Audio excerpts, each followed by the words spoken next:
This is a very tall stage, isn't it? It's quite intimidating. We can't forget to turn our mics on. Oh, good point, yeah. Let's do that. All right. Covered in technology, ironically. It's the machine again. Ironically. Once again, Paul, you've anticipated. Okay. Well, Thank you so much for coming today. It's such a pleasure to be here, and I want to thank the church and Father Gregory for having us, and also Tactical Faith.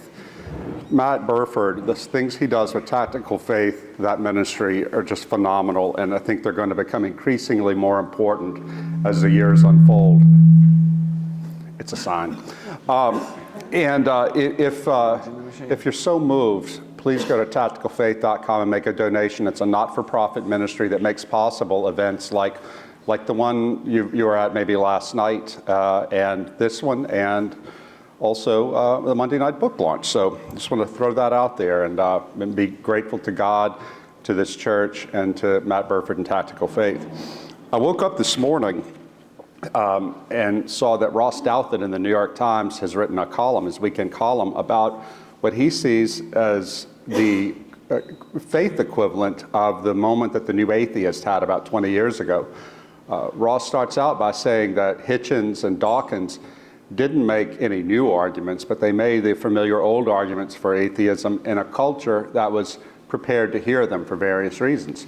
Well, Douthat speculates that right now we could be at the same kind of moment culturally for the faith, and I thought it was delightful to read that. I hope it's true, and if so, then Paul and I and our friend Martin Shaw and Jonathan Pageau are all at the vanguard of this moment, and we're all Orthodox. In fact, in Living in Wonder, there's a chapter I call Three Prophets, and perhaps immodestly, but I identify Paul, Martin, and Jonathan as being those kind of figures, by which I mean Christians who are teaching, who are speaking to the realities of the moment in new ways and making the faith much more, helping people to see the faith and the Christian experience in a different way, and an Orthodox way, frankly, because I think Paul and I will both agree, and we may get into this morning, that Eastern Christianity has something very special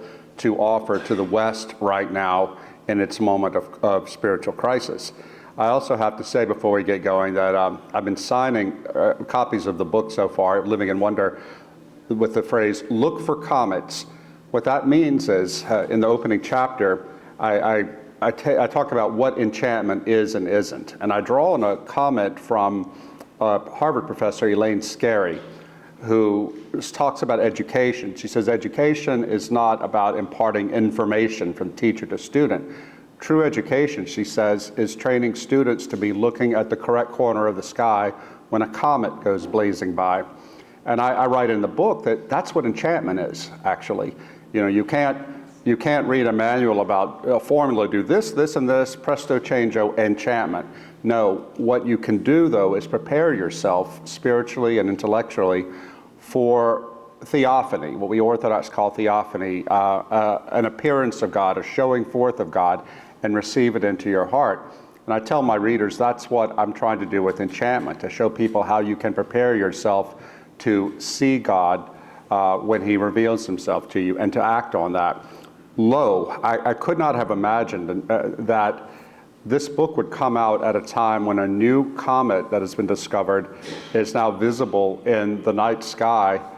It just happens to be this weekend, the past few days. So some people might see that as a sign, and I might be one of those people. So let's hope that we are at a moment when people are more open to the faith. And I think the way they're open to the faith is through what we can call enchantment. But I speak of enchantment as Christian enchantment, because there's good enchantment and there's bad enchantment. We happen to be at a time now when most people, the new atheism is more or less dead. I say in the book about a conversation I had in Oxford 2 years ago, a young Anglican ordinand, 27 years old, from London, came to me and said, listen, here's something you probably don't know. People in your generation generally don't. He said, the new atheism is dead. Like, what do you mean? He said, well, you all think of this as challenge today, but it's not. It's in my generation, it's over. But people aren't becoming Christian. I said, what are they doing then? He said they're all getting involved to one degree or the other with the occult and psychedelics as a subset of that. And I said, this is crazy. What are you talking about? He said, well, at the place where I worked before I went to seminary, it was an ad agency in London. In my department, I was the only Christian. That's not a surprise. It's London. It's advertising. He said, but there were no atheists in the department. Every other person in that department was engaged with the occult to some degree or the other. He said there were even 2 people there who are Satanists, open Satanists. And he said they described Satanism as learning how to live your most fully human life. The young ordinand said, I know that for the rest of my ministry, I'm going to be dealing with this sort of thing. And it's something that you need to know, and people of your generation and older in the church need to know. I found that extraordinary, and it turns out it's not just an anecdote. There's social science data to back that up. Just last night after Paul's talk, I spoke to an undergraduate at Samford, Southern Baptist University, who told me that in his experience with his generation, that is true, even at this Southern Baptist college. He told me, in fact, that there were a number of young women he knows there, Southern Baptist women, who have taken Greek gods as a sort of their special spiritual friend, not just in a symbolic sense, but they speak of the gods in the way that Orthodox Christians or Catholics would describe patron saints. These are middle class, upper middle class Southern Baptist women from Alabama. This is a moment, and I'm so honored to be on stage with my friend Paul Kingsnorth. So I think we'd like to share with you how we found our way to Orthodox Christianity and why we think Orthodoxy is a form of Christianity that is uniquely prepared to speak to the spiritual hunger of this moment. Thanks, Rod. Yeah, so it's, I'm going to have to push back on being called a prophet for a start, because that's dangerous. As you would, you're English. That's dangerous spiritual territory. I'm not a prophet, I'm just a writer. And I always feel awkward when I'm at these things because I've only been a Christian for a few years. And there are people in this audience who've been Christian all their lives. And so it's a strange thing that I found myself doing this and talking about this and writing about this from such a level of inexperience. But I think I'm one example of the story that Rod's talking about here. And since I started to write about this, and it's primarily Rod's fault that I'm a public Christian, actually, because Rod can't shut up, as you know. As anyone who reads him knows, everything that comes into his head immediately goes onto the page, for better or for worse. And Rod found out that I had become Orthodox because I told him, and then he decided to announce it to the world. So thanks for that. So that's the reason. That's the reason I'm here. So I'm assuming that God put that idea into his head. That's what I tell myself. But I mean, that's the reason that, for example, First Things magazine came to me and said, we hear you're an Orthodox Christian. Would you like to write an article about how that happened, how you became a Christian? So I said, well, okay, I suppose that would be an interesting thing to try and do. So I wrote this article called The Cross and the Machine, and that's been quite popular. A lot of people have written to me about that. And so that's why I've ended up being invited to things like this. And I come to things like this as somebody who is exactly an apprentice. And the fact that I've come in from a lifetime of seeking and indeed involvement in the occult and all sorts of other things, just makes me a pretty normal modern Western person in many ways. Never expected to be a Christian. I never wanted to be a Christian, actually. Certainly never sought it, and that's one of the reasons I thought it was true. Because the other things I've done in my life, being a Buddhist or being a Wiccan, all sorts of other things I've done, were things I sought out myself because I was looking for spiritual answers. And when you're looking for spiritual answers, you tend to go to places that you think speak to what you think you want. Now, Christianity didn't speak to what I thought I wanted, actually. It came to me from somewhere that I didn't think I wanted to be. I mean, if you're English in my generation, the last thing you want to be is a Christian. It's the least cool thing you could possibly be. And the Christianity I grew up with was, I don't really know what it was. My family were not Christian anyway, but my culture wasn't really Christian either. But the kind of remnant of Anglican Christianity is more of a set of sort of morals and rules about how you should behave well. You know, you take your lessons from Jesus, and he tells you how to be good and how not to be bad, and here's what to do and here's not what to do, so that you can go to heaven and not go to hell. And there's nothing there beyond that. for me. And so certainly when I was young growing up with this, the question always is, well, what's the point of this? Why do I need this man from 2,000 years ago to tell me what's right and wrong? I know that anyway. It's in the culture anyway. What's this for? Why do I need to go to church? So I didn't, and neither did most other people. And so if you want to know the terrible details of my life of spiritual seeking, you can read that essay, The Cross and the Machine, which goes through it in some detail. But the long story is that I ended up a Christian just five years or so ago. And what I found I really wanted was, what I did want was a real serious connection with God. I didn't want just a set of moral rules or something I could do because it was an identity. I wanted to find out what the heart of the matter was. And I couldn't find it in my Christian tradition, in my Anglican tradition. Not that it's mine, I was never an Anglican, but that was my national tradition, if you like. I didn't really find it in the Catholicism of Ireland, which is where I live now. And so I ended up, and we can talk about this in a bit more detail, but I've ended up in the Orthodox Church, and I want to avoid being any kind of triumphalist and saying this is the real church and everyone else isn't in the right place. It's not about that. It's about saying where has the heart of the matter persisted? Where can I find the best description of the Orthodox Church that I like? The one I like best is that it's the undivided church. That's the best way to look at it. This is a stream that goes right back to the beginning, that has never broken away. And what's been nurtured in the Eastern Christian tradition that has not been nurtured in the Western tradition. And those of you who were here last night heard Rod talking about the development of nominalism in the early Middle Ages. So you've got all these sort of theological niceties, but basically what happens in the West over quite a long period, I think, is that our Christianity becomes very rational and becomes very material and becomes very worldly. And we lose an understanding of the actual spiritual reality that's all around us, which you see if you read the Bible, certainly. The existence of the demonic, the existence of the angelic realm, the existence, the kind of cosmic war that's always going on, but also the entwining of God with everything. There's a beautiful prayer in the Orthodox tradition that says that God is everywhere present and fills all things. I mentioned it last night. And that, for me, was what I was looking for. It's like, where do you find a Christian tradition that tells me that God is always here and is in everything? And I think that when we talk about young people today especially, going to the occult or becoming nature worshippers or all of this sort of stuff, it's very easy to condemn that and say, look, the Satanists are coming, and sometimes they are coming, but actually this is really a symptom of people who are just extremely lost and have genuine sense, this is what I had for most of my life, a genuine desire for spiritual solace and a genuine search for truth. Certainly don't think they can find it in the church, so probably don't even go looking there. But they go looking everywhere else. I mean, in the West, when we want to find truth, we go to the East, right? We go to Buddhism, or we go to maybe Hinduism, or we go to paganism, we go to the occult.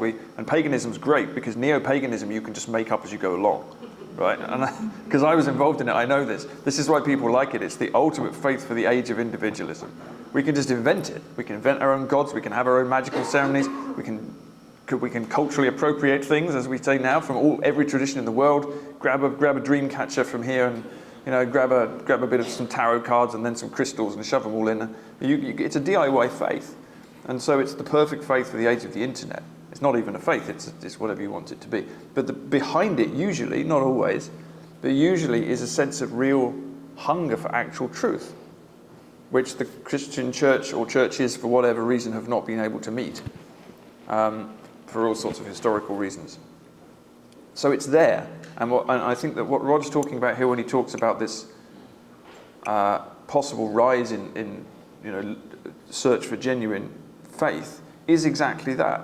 And as I was trying to say in my talk last night as well, we're living in an intensely nihilistic time where we have embraced for hundreds of years really the modern story of just a disenchanted materialist world. Maybe there's a God, but even if there's a God, he's up there in the universe somewhere and you can't really contact him. There's certainly nothing entwined in our world. There's no spirits, there's nothing. There's just material matter. And that's what leads us into the age of the machine. That's what leads us to believe that we can build our own God and create artificial intelligences and the rest of it. Because if really there's nothing but matter, if the universe is just blind chance, there's no God, there's no creator, there's nothing at all, everything's a fantasy, consciousness just happens to have evolved from the brain, there's no reason at all not to manipulate everything to our own ends. In fact, it makes rational sense. And there's no reason not to colonize Mars, and there's no reason not to create new life if you think it's going to make your life better. Nothing matters anyway. So why not do it? And that is the thing that people are reacting against, because at some level, because there is a God, and that model of the universe is wrong, something within us rebels against it, and people say, no, there's got to be more than this. And they go looking, but they go knocking on all the wrong doors. You know, Christ says, knock and it shall be opened to you. People end up, this is what I did for 50 years of my life, knocking on lots of different doors, and some of them get opened, and then you walk into the wrong room, and then you have to get dragged out of the room again. Eventually, if you're lucky, you end up in the right room, which is here. But this is what's going on. So when we think about everything that's going on, the psychedelics and the New Age stuff, and this is the thing that you do when you've turned your back on God. It's the thing that we do when we've turned our back on Christ. Because every culture has a throne at the heart of it, and someone's going to sit on the throne. There's going to be a God on that throne. So Christ is our God. Christ created the West, right? Now, I don't know whether you could argue that the West has actually ever been really Christian, but regardless of that, that was the faith that created this thing called the West at all. Even though there were other minority faiths within it, all the morals and the structures and the traditions, everything comes from the teaching of Christianity. And now that that's gone or is going, something else is going to rush into the void. I've taken to calling this moment, this thing that we live in, the void, because I think we live in a void. Some people say we're living in a new pagan age. I don't think we are, because there's no over-encompassing pagan culture. People aren't seriously worshipping old gods. There might be a bit of that stuff going on, but it's mainly just LARPing around on the internet.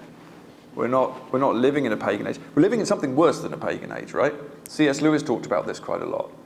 He said, look, give me a serious pagan any day over what we've got today, right? Give me a nature worshipper over a mammon worshipper any day, right? Give me somebody who, because if you're speaking to a pagan about Christ, a pagan, whatever even that even means, it's just a word that means not Christian. This is somebody with a different religious tradition. Somebody of any religious tradition understands that the material world is not all there is. They understand there's a God or gods. They understand there's a spiritual dimension. They may not believe in Christ, they may not be Christians, but they're open to the conversation because, you can sit down with a Muslim and you can talk about Jesus, you can talk about God. You'll have disagreements and maybe arguments, but there's a lot of common ground. There's more common ground than you would have if you sat down with Richard Dawkins, who just thinks that the world is random matter by accident. So when you're in a void where we've been taught for a very long time that there's nothing but material matter, and people are desperately trying to fill it with almost anything, then I think it's a harder job you've got, because even talking about something like God or the other realm or demons or resurrection, miracles, any of this stuff just seems crazy, because we've been taught for a long time that it's crazy. That's not how the world works. So I think we're in a void, but people are kicking against the void because you can't live in a void. It's not possible to live in this nihilistic, materialist world. People can't cope with it. It's spiritually just destructive. And so they're looking for something. So if you're a Christian, it seems to me, and this is what I was doing. I've only been a Christian for a few years because I was in that position. That's how I know this. That's how I came to this particular form of Christianity, because it had something to offer me that the world couldn't. And since I became Orthodox, there's something lovely that happens in the Orthodox Church. When you join the church, people say, welcome home, which is really nice. Now, I became a member of the Romanian Orthodox Church because that happened to be the church that runs the monastery in Ireland that I was baptized in. Now, I'm not Romanian, don't know much about Romania, can't speak Romanian.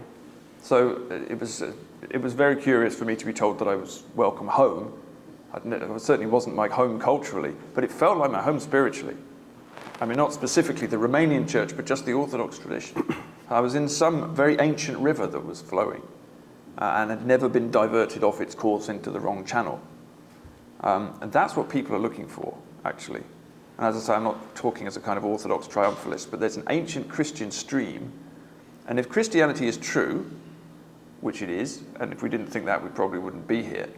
Firstly, if it's not true, it doesn't matter because it'll fade away. But if it is true, then we need to be able to reconnect with that ancient stream and present it to people. And what people are looking for now, here's talking too much, sorry, I'll stop in a minute, but I'm just thinking aloud. To talk about the Anglicans again, I don't need to keep bashing the Anglicans because I'm English and I want to save the Anglican Church, not bury it. But the Western churches very often have spent a long time, for perfectly understandable reasons, saying, how can we speak to people in the culture because they're not listening to us? So we need to be more like the culture so we can bring people in, right? So when I was young in the 80s, we had all the trendy vicars doing this. And so you would have a guy who came in, and he probably looked a bit like me, actually, a little beard and jeans and a guitar. And he was down with the kids, and he would sing you songs about Jesus and how he was your friend. And he would have sermons with like references to TV shows in, and he'd be saying, hey kids, I understand what it's like being young, but hey, Jesus is your friend. It was awful. It was awful. I'm sorry, they were very well-meaning people, but they completely put me off Christianity more than anything else, more than the traditional church. But it was understandable stuff, because this is people saying, look, the culture is lost. We need to go to the culture where it is. But the way that that's gone now, the Anglican Church literally now is holding raves in the ancient cathedrals of England. Okay, Rave in the nave. Rave in the nave. So Canterbury Cathedral, which is the heart of English Christianity. The St. Augustine of Canterbury came to England, and he landed in Kent, and he went to Canterbury, and he founded the church, their first church to evangelize the pagan Anglo-Saxons, who were my ancestors. And Canterbury goes to this great cathedral, the primary pilgrimage site in Britain and across much of Europe, which is why we have the Canterbury Tales. People would come walk for miles to go to the shrine of Thomas Becket, particularly, who was martyred by the king for refusing to bend to his will. And it's a beautiful cathedral, and they had a party in there recently. They called it the Rave in the Nave. And it was a silent disco, and you could listen to 90s music while buying booze next to the altar and dancing around. And they're doing a lot of this in a lot of different cathedrals, because you have these huge cathedrals that are very expensive to run and no one's going to them. And they justify this by saying, well, people might come in for a dance and then might start thinking about Jesus. Which seems unlikely to me when you're listening to Oasis or something. And the music is not designed to take you to Christ, but let's put it that way. But there's other things happening. One of my favorites was there's a crazy golf course that they put inside one of the cathedrals as well. You can go in there and play crazy golf in the cathedral. Or the best one, they put a helter-skelter fairground ride in I think it was Norwich Cathedral, one of the great old cathedrals of England, and the bishop came and gave a sermon from the top of the helter-skelter and then slid down it in front of and that's what the Anglican Church has become, and it's pretty shameful, frankly. But it starts off from this place of saying, hey, how can we speak to the people? And that's where it ends up. And the ironic thing about it is that it just alienates everybody who's a serious spiritual seeker. You're better off with neo-paganism than you would with that, to be honest with you, because it just doesn't take you anywhere except down the helter-skelter. So the ironic thing about the Orthodox Church for me, and one of the things that I found attractive about it, was that it was very unworldly. And I think that any form of Christianity is going to be true, it's going to be unworldly, because the values of God and the values of the world are not the same. So ironically, the harder the church is to get into, the more interesting it is, I think, for people, and the less it compromises with the culture, the more serious it is. And the less it's trying to impress you, the more serious it is, because the church isn't supposed to be a place you go to be hanging out with people who are just like everybody else in the world. I mean, I don't mean that in an elitist sense. It's obviously open to everybody, but it's an entirely different way of being and seeing. But I think we lost that over a long period in the West, and now we're going to have to get it back again, which is quite possible. And I do think that the Orthodox coming in from the East now, which is happening quite rapidly, is that thing is happening for a reason. There's something that's been kept and guarded in the East, which is now being brought to the West for us, so that we can go back to our own roots, because we had that once, we understood that once. I appreciate you saying that you don't want to be seen as an Orthodox triumphalist. I emphatically agree. And some of the ortho bros online find fault with me because of that. But I feel this way not because I'm a weak Orthodox, but because of how my understanding of what true Christian faith is changed because of my traumatic loss of Catholic faith. I won't go into the whole story. Most of you know this. I've been Orthodox since 2006. But when I came to Christ, it was as a Catholic in the early 90s. And it initially happened by a theophany, I would say, in the cathedral at Chartres in France when I was 17. I had just going into the church and being confronted by all that beauty dedicated to God, it just overwhelmed me and washed away most of my teenage agnosticism. But I didn't walk out of there as a Christian. I walked out of there on a search. And it was a search that took me through a lot of twists and turns, including an experience in college with LSD. I talk about it in the book. I feel like I have to be honest about my psychedelic experience to speak with some authority of knowledge to what's happening today. But I finally surrendered when I met a Catholic priest, an elderly Monsignor, who had turned away from everything in his life as an architect and artist to become a priest in the middle of his life. He was then in his mid-90s. He had been born in the 1890s, and was weeping, telling me about the miracles that he experienced, the 2 miracles that called him out of his life and into the priesthood. And I knew when I was sitting there as a young journalist interviewing this old man who was weeping over events that had happened 50 years ago, that I was in the presence of someone who might well be a saint. And I knew that I had to change my life. So I became a Catholic, and I was a very engaged Catholic for 13 years, but I was a triumphalist, full stop. The Catholic Church didn't make me that way, that was me. And my Catholicism was very intellectual. And I knew that the Catholic Church wasn't perfect, it had lots of problems, but I thought that as long as I had in my head the arguments and the syllogisms and the propositions straight for the Catholic Church, my faith would withstand anything. And then came the abuse scandal. Starting, in my case, I started writing about it in the summer of 2001, then it broke really big nationwide in early 2002. And I was just not prepared for the level of the demonic, of perverted evil that I saw in my coverage. But again, I kept telling myself, stick with the arguments, the reason will save you. But it got to the point where I had been overwhelmed by so much wickedness, talking, for example, to a Kansas farmer whose 19-year-old son committed suicide. He had been abused by a priest, and the family found out later that this same priest had been responsible for 5 suicides of altar boys. And the diocese had known about this priest. They kept moving him around. That sort of thing will just wreck you. And it got to the point where the arguments, the rational arguments, didn't work anymore for me. It was like trying to hold on to a cast iron skillet over a fire with your bare hand. Finally, that was what holding on to my Catholic faith was like. And finally, it was too painful. I couldn't do it anymore. And God smashed me. But this was a severe mercy, because he told me that, first of all, I was intellectually arrogant and triumphalist. Secondly, I had misapprehended religion.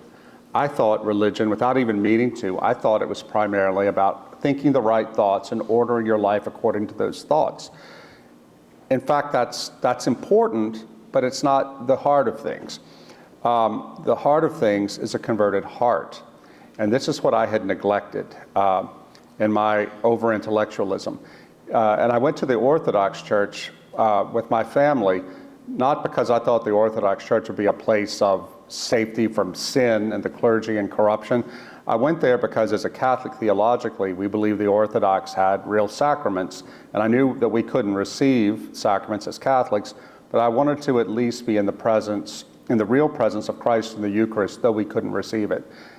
And then we went to the Orthodox Church, and it was unbelievable. I mean, my dear friend Frederica Matthews Green, we had known each other for a long time by then, and I thought, oh, the Orthodox are wonderful people. Frederica is great, Terry Mattingly is great, but I'm a Catholic. But I saw with new eyes then after I'd been smashed, and what I was realizing, something I didn't have the words for at the time, but Marshall McLuhan, the great Catholic media thinker, who was a daily mass goer. Many people don't know that. They know about the medium is the message saying, but he was a daily mass going Catholic. And he made a really interesting distinction. He said religion is percept, P-E-R-C-E-P-T. That is something you perceive directly. And we take these percepts, the experience of God and of the holy, and we turn them into concepts, into abstractions and propositions, which is necessary. We have to do that to be able to talk about it. The problem, says McLuhan, is when people start thinking that real religion is not about percept, but concept, because that is when we began to lose our faith. McLuhan once said that everyone he knows who lost their Christian faith did so first by ceasing to pray. because prayer is the main way, not the only way, but the main way that we keep ourselves focused on religion as percept, not concept. I had to learn all this the hard way. When I became Orthodox, I had to decide, first of all, do not be a triumphalist. Secondly, do not put the institution on a pedestal. And thirdly, always, always, always keep percept in front of you, which is to say, it's more important to pray, to fast, to go to the Eucharist, and to do things that keep the presence of God, to keep yourself aware that the presence of God is, well, God is everywhere present and fills all things. And that has really kept me, it brought me so much closer to Christ, and it's through an Eastern path. I fully expect if God allows me into paradise, I will see Southern Baptists there, I'll see Catholics, I'll see Methodists, I'll see all kinds of Christians. And what I tell people when they ask me about Orthodoxy, I say, I believe this is the true faith. I really do. But I want you to think about it as the surest and most effective way to theosis. And I have to explain what theosis is, because that is what all Christian experience, what the teachings, the doctrines, the churches, the liturgies, all of that is meant to draw us closer to unity, deep unity with our Lord. And it turns out, weirdly enough, that when I was a Catholic, I used to sort of wanted to get people to make them Catholic. And now and I don't think I converted anybody because I was so combative, but as an Orthodox, I don't want to fight about the faith. I just want to tell you what God has done for me in the Orthodox Church. I get emails once a month at least from people saying, thank you for leading me to Orthodoxy and my family. It was through reading you're talking about the faith that opened my eyes and taught me to come and see. And I give glory to God for that. But at first I had to be smashed in my intellectualism. On that note, Paul, I want to point out that I knew that you were going to become Orthodox, or I hoped you would become Orthodox. Back in, I think, 2014, I read an essay of yours, because I was a reader of yours long before you became a Christian, where you went to a cave. You took your family to a cave, and I think the Pyrenees, one of the ancient caves, to see the cave drawings. And you wrote so powerfully about the experience of the numinous and the transcendent that you had there. And I remember exactly where I was when I read that. I said, that man could be an Orthodox Christian. So 4 or 5 years later, when you wrote to me out of the blue, and you said, thank you for all the kind things you said about my work over the years, but I have a question to ask you. I really feel that Christ is pursuing me, and I don't know where to turn. I don't have a Christian background. What should I read? I said, aha. And that's how our friendship started. I gave you a list of Orthodox books to read. Well, actually, the book you gave me to read that was the best book, which anyone who hasn't read it should read it, regardless of whether you're Orthodox, because it's just a great book, is a book called The Mountain of Silence. And it's called The Mountain of Silence. Is my mic not working? Making a noise? Okay. Kyriakos Markides, Do not Mountain like of Silence. technology, see? Does it work now? Do I have to hold it like this? Okay, I don't know. Anyway, there is, I'll just do that, shall I? There's a book called The Mountain of Silence by a Greek-American author, actually, called Kyriakos Markides. It's very good. Who designed these things? I'm just going to hold it. There you go. Anyway, so there's a book called The Mountain of Silence by Kyriakos Markides, and it's about, it's actually based on a long conversation with a monk who lived on Mount Athos, which is the Orthodox monastic republic, which has been, it's a peninsula in Greece, Mount Athos, which is populated only by monasteries and has been for 1,000 years. There's nothing there except monks praying. It's the heart of the Orthodox world. It's been called the Tibet of Christianity. And the book really just goes through the worldview of the Orthodox Christian faith based on this conversation with a monk from there. And it's just eye-opening. It's entirely eye-opening in terms of the way that the world is seen. And I read this and I thought, I'd never seen Christianity like this before. I didn't know any of this. This is what I mean about the kind of the jewels of the tradition being brought over. So that's a book well worth reading. It's very easy to read as well, actually. It's very enjoyable. And it's written for people like the one I was then, who are just exploring this and who want to know. I think Markides is quite passionate about presenting Christianity back to Western people and saying, you know, all you people who are on a spiritual search and keep running off to India and things, you don't need to because it's all here. Look, just look here, you'll find it here. I was thinking about what you said about percept and concept, though. because we're both left-brainy writer types. So the temptation to fall into this conceptualizing of things is really strong. And I think that's what I've been fighting against all my life. And it's difficult not to when you have this kind of active rationalist mind that we're all taught to have. And what Western culture encourages this particular conceptualizing of the world. And that enables us to do certain things. And it's what's enabled us to create this thing I call the machine that I was talking about last night. But it enables us to be extremely good at certain narrow set of things, like sending rockets to Mars, or having efficient levels of economic growth, or creating amazing technologies, all this stuff that we can do that nobody else has been able to do. Even the Romans couldn't get to this level of technology that we have now. And we're very pleased about that. And we think that makes us a very advanced society. But it only makes us advanced technologically in that very narrow way. We're very good at that.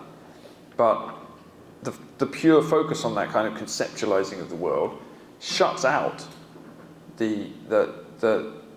what you call the percept. It shuts out the ability to actually perceive it.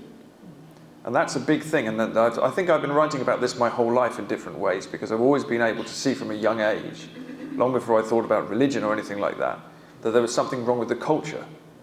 There was something I could see that the culture couldn't talk about. And that wasn't because I had any special gifts. We can all feel like this. We can all feel that there are things that are shut out of the culture that we don't have the words for and that we're not allowed to talk about. When I was a young man, that came to me through my love of nature, which I still have.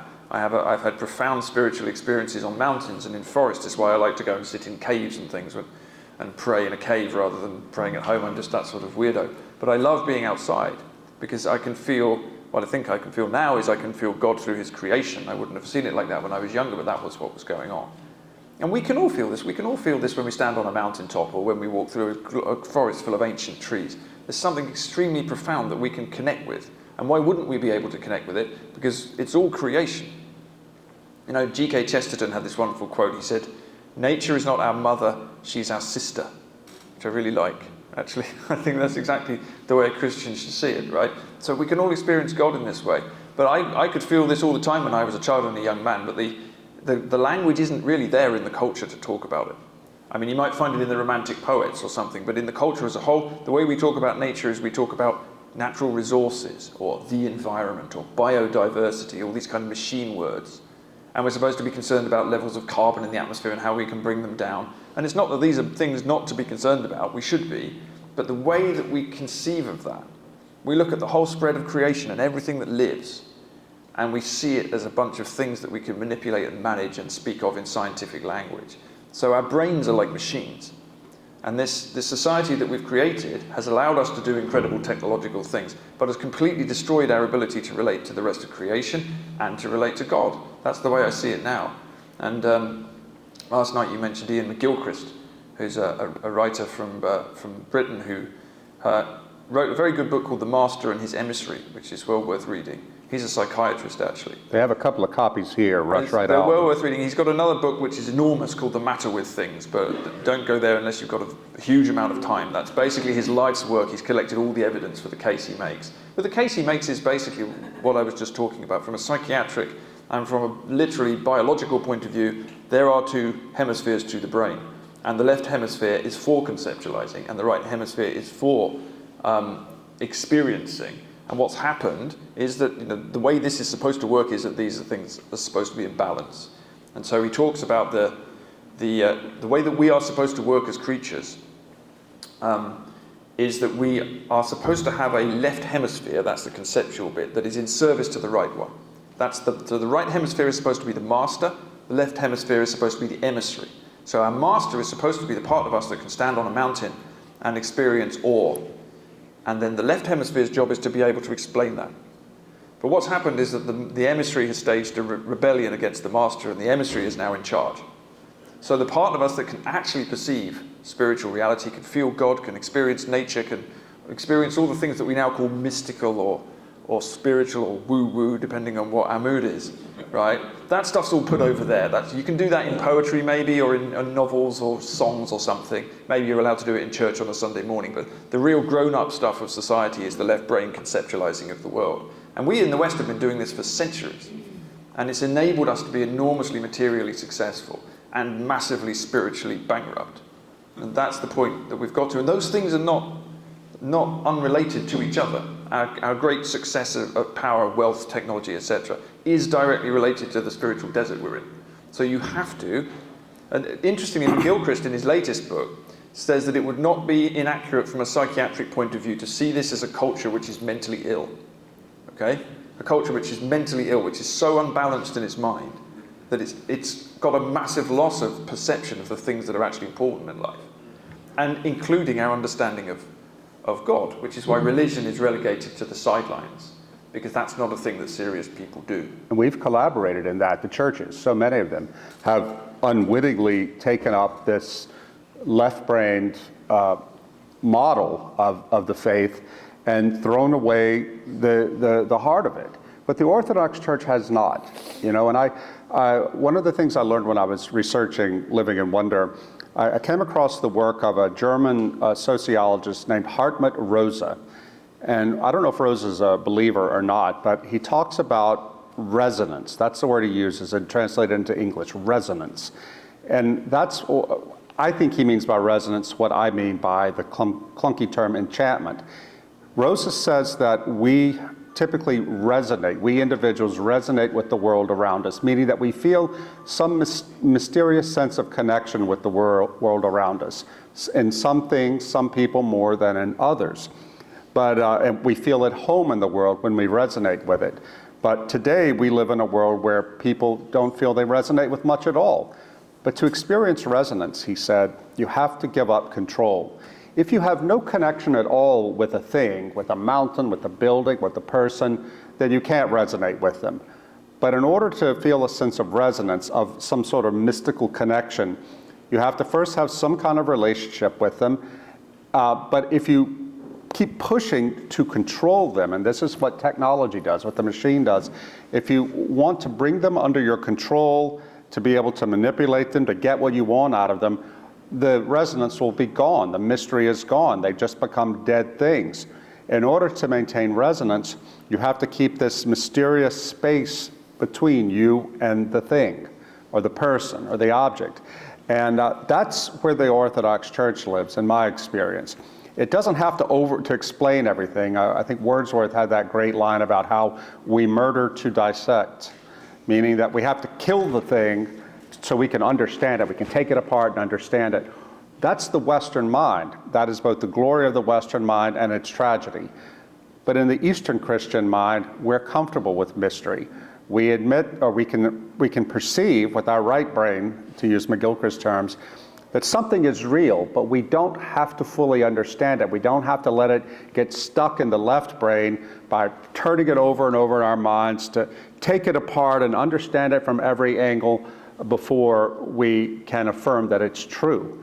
And some people like to think that Orthodoxy is just about emotion. No, not at all. It's deeply rational, but it's not rationalist. In other words, we do what McGilchrist says we're supposed to do. You have the percept with the right brain. And by the way, this is not just a model he's come up with. This is what neuroscience tells us about how the brain works. We have the initial percept of the world, the right brain. It refers it to the left brain for analysis.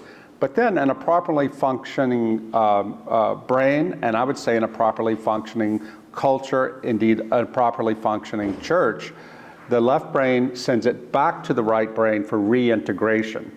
But the fundamental aspect of reality is the numinous, the things we perceive of the transcendent world. And in my experience, the Orthodox Church, above all churches, manages to get this right. In fact, I asked Ian McGilchrist if he has a religious tradition. He says he was raised Anglican, but he doesn't resonate with what the Anglican Church has become.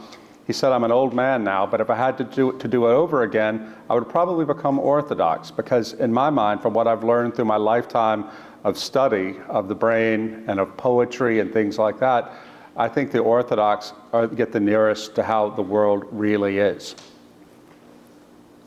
Yeah, well, it's never too late, is it? So that's the story of my life. I was going to say something deeply profound, but I've forgotten what it was. Tragically for you. Well, one thing you told me, Paul, when I went to visit you to interview you for the book, you were talking about how the faith has been shattered in Ireland. Ireland was once, in my lifetime and yours, fortress Christianity, fortress Catholicism. But because of various things, probably most of all the abuse scandal in Ireland, now people, many people have thrown the faith away. But you told me you had hope, even though you live in the West Country of Ireland, because there remains what our friend Martin Shaw, he might have gotten this from you, calls bush Christianity, that there remains deep cultural memory of the early church in Ireland, the Celtic saints. And you introduced me to a cave in the Burren, a wild part of the west of Ireland. You told me that you had gone to this cave many times. It was a cave of St. Colman. And I don't want to take the story away from you. You tell the story.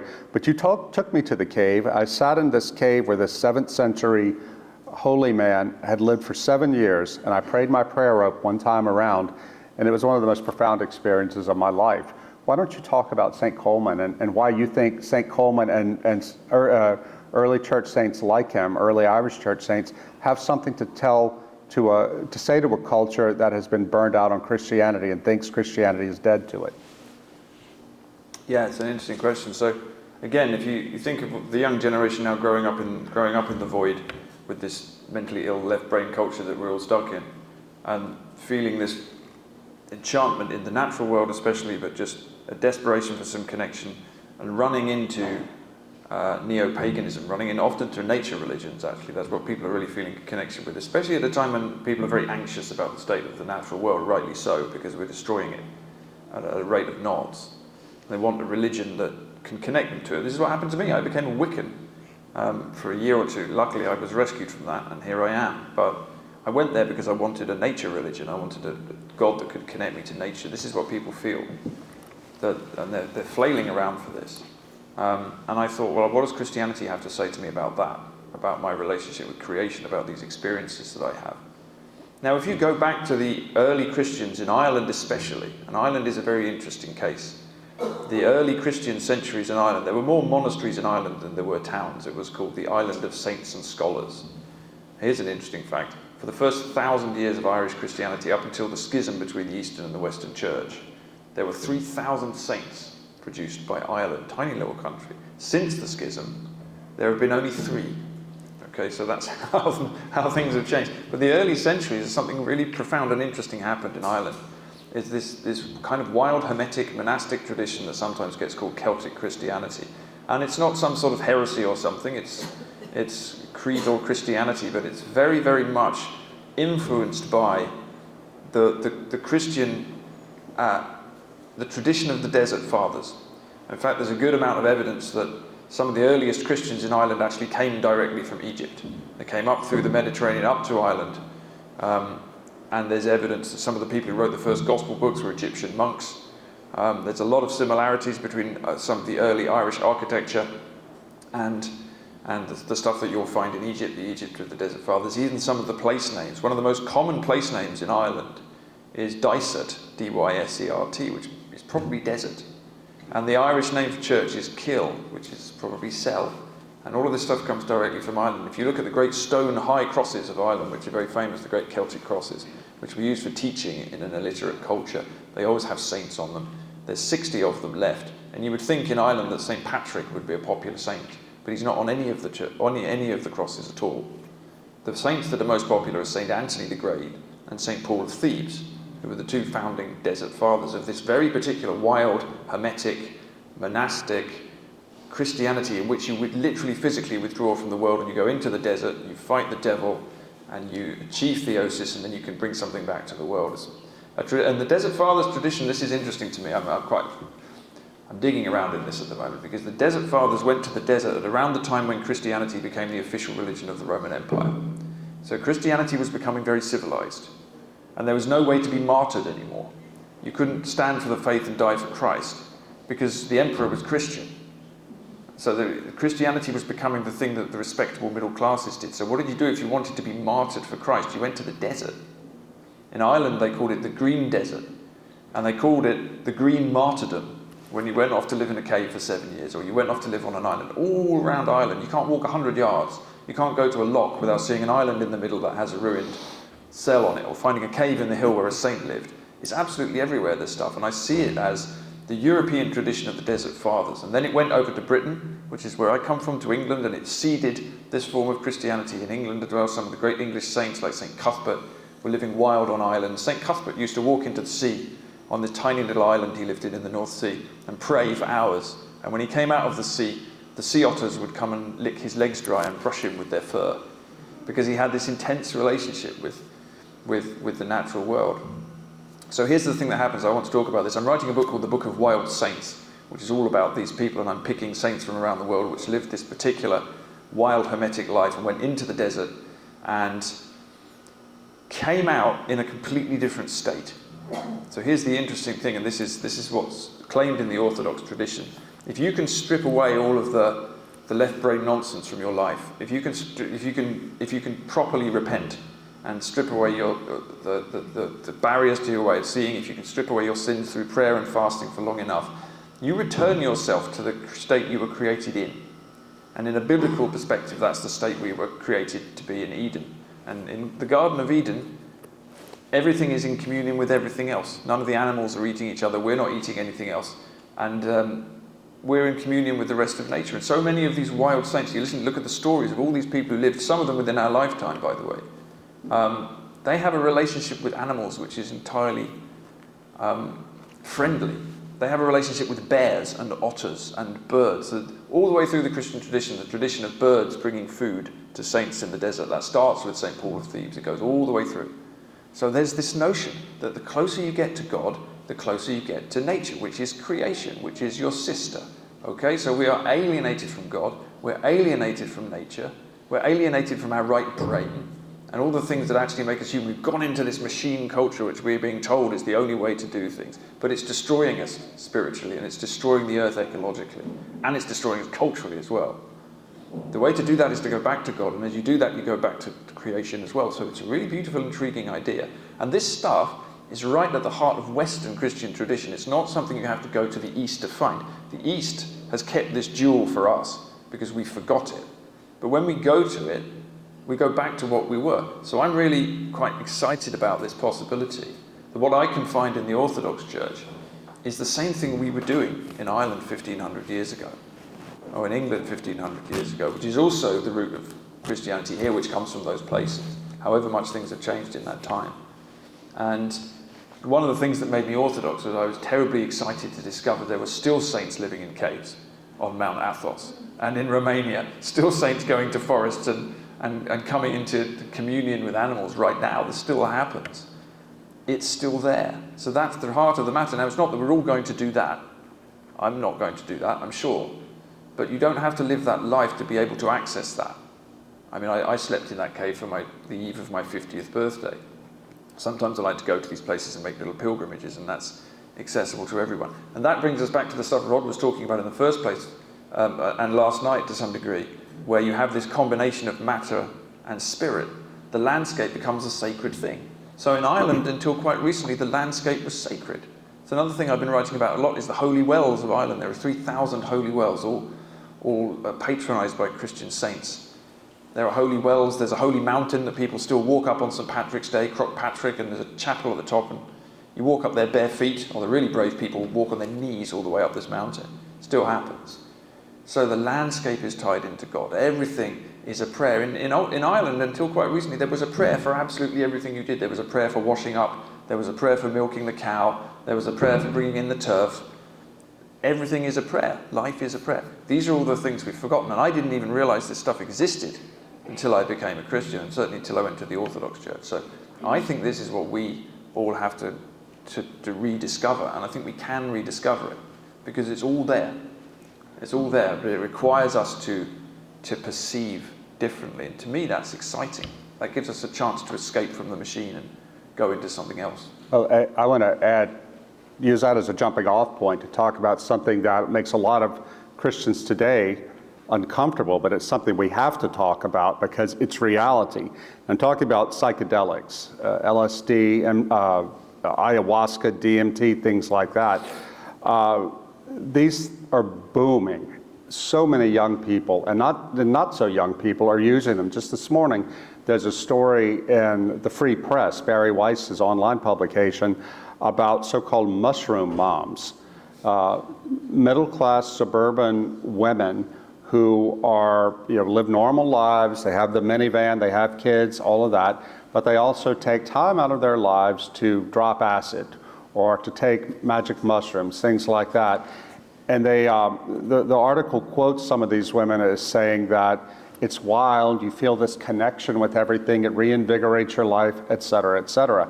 I have to testify that is true. These things work. It happened to me when I was in college, long before I became a Christian, but I was very depressed in my freshman year over a girl. I was so locked into my head, I was becoming an alcoholic, actually, because I couldn't deal with my despair. And then in my second semester of freshman year, this was 1986, I had this new roommate in the dorm, a happy Jewish hippie from New Orleans, and he and I dropped acid together. By then I was so depressed, I was like, I don't care, I'll put anything in my body. And it really changed me. It took me completely out of my left brain. It helped me perceive what I think is really there, which was the fundamental unity of all things, and I felt God so near to me. And Rupert Sheldrake, an English scientist, has a very interesting perspective on these things.